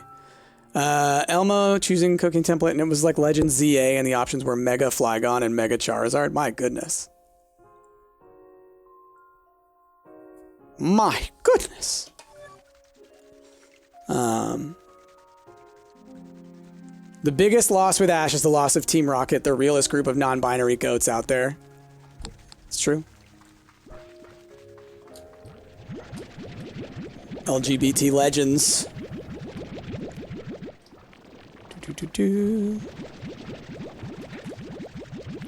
If Mega Charizard Z happens, people will riot. I mean, is it common for other people to agree with me on this one? With Charizard? I'm not super into the community. Oh, Noonie, how far are you into Magnus, by the way? It's a hot debate topic? Okay. So I'm not that wowed. Charizard's overrated, I don't care. I'm with you. I'm with you, Noonie. Because of all the special treatment. Exactly. I think that, like, there are other more interesting Pokemon. And I think kind of making one of the starters one of the, like, most benefited Pokemon or whatever is just weird to me. Because it makes it feel like if you get, A, if you buy blue over red, you're buying the inferior / alternate product. And B, if you don't choose Charizard, you're again choosing one of the inferior versions. Because if they're not getting attention, then why are they? How could they be as good? 2 Megas, Gigantamax before everyone, Venusaur or Blastoise. That's ridiculous. That's ridiculous. You can play blue and still pick Charmander. No, I know, but he's on the cover of the other one. You know?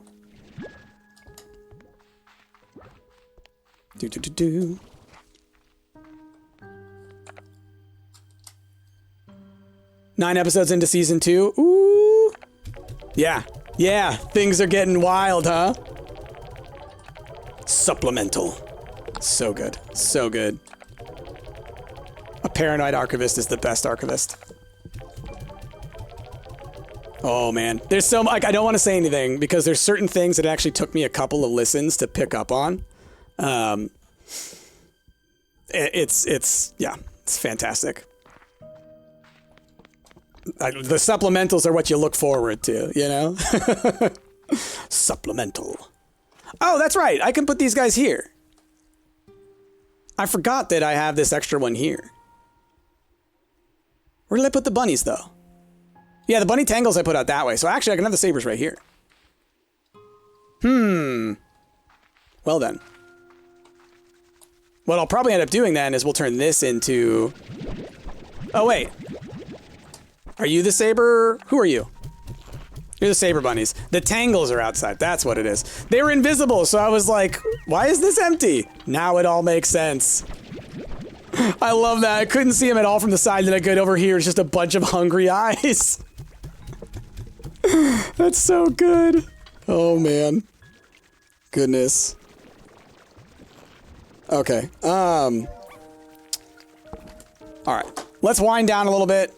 Chrissy and I have to go and pick up the car, and it sounds like Chrissy's going to leave work soon, so I'm going to have to go do that. But we're in a good spot. We're in a good spot. Renbirds, thank you for them 1,000 biddies.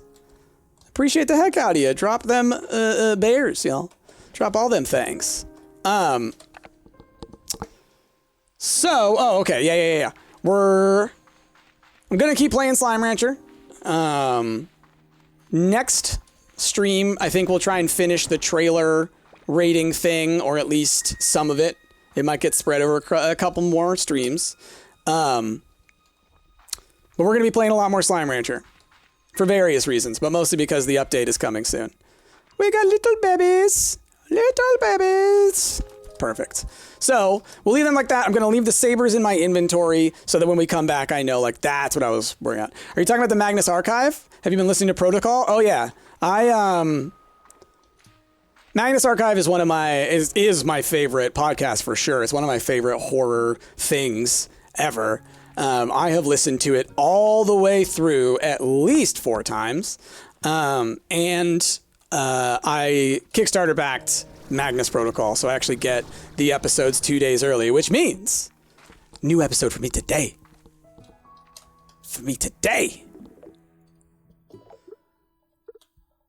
So yeah, I'm watching it a lot. Mr. Bonzo. Love it.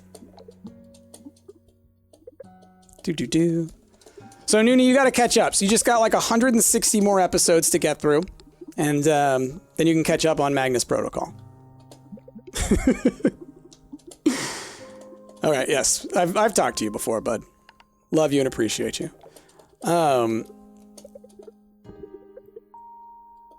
Need to get back on it. It's so good. It's just so good. The stories are great, but the world that they're wrapped up in is what really takes it to the next level. Flashbacks to trying to watch Critical Role Campaign 1. I struggle so much to watch D&D anything. I really do. Speaking of which, we will be bringing back Hero Squad. I know it's been a very, very, very, very, very long time. But my goal is to start in July and then be done. Finish it. Finally end the almost decades-long saga. Billiam! Good old Billiam. You've defaulted to lore only at this point? Yeah, I'd be more likely to, like, watch highlight videos. Anyway, YouTube. Hope you had fun watching Slime Rancher. Conversations go a little wild in this, but we enjoy it nonetheless. So thanks for watching. Thanks for hanging out. We'll be doing a lot more, like I said, Slime Rancher in the future, focusing on getting ready for these updates, focus on what we talked about before, trying to build out some stuff in the world as we get all the slimes in and we're starting to get more resources. Then I can kind of look into like how we're going to decorate. Yeah, like I said, getting us ready so that when the next update comes, we've got all the money in the world to keep buying the new things. And then when the following update comes, the Labyrinth, we can go right into the Labyrinth. So yeah, with that, YouTube, thanks for watching. I hope you have a wonderful rest of your day. I've been Price, and I'll see you all next time. Bye-bye.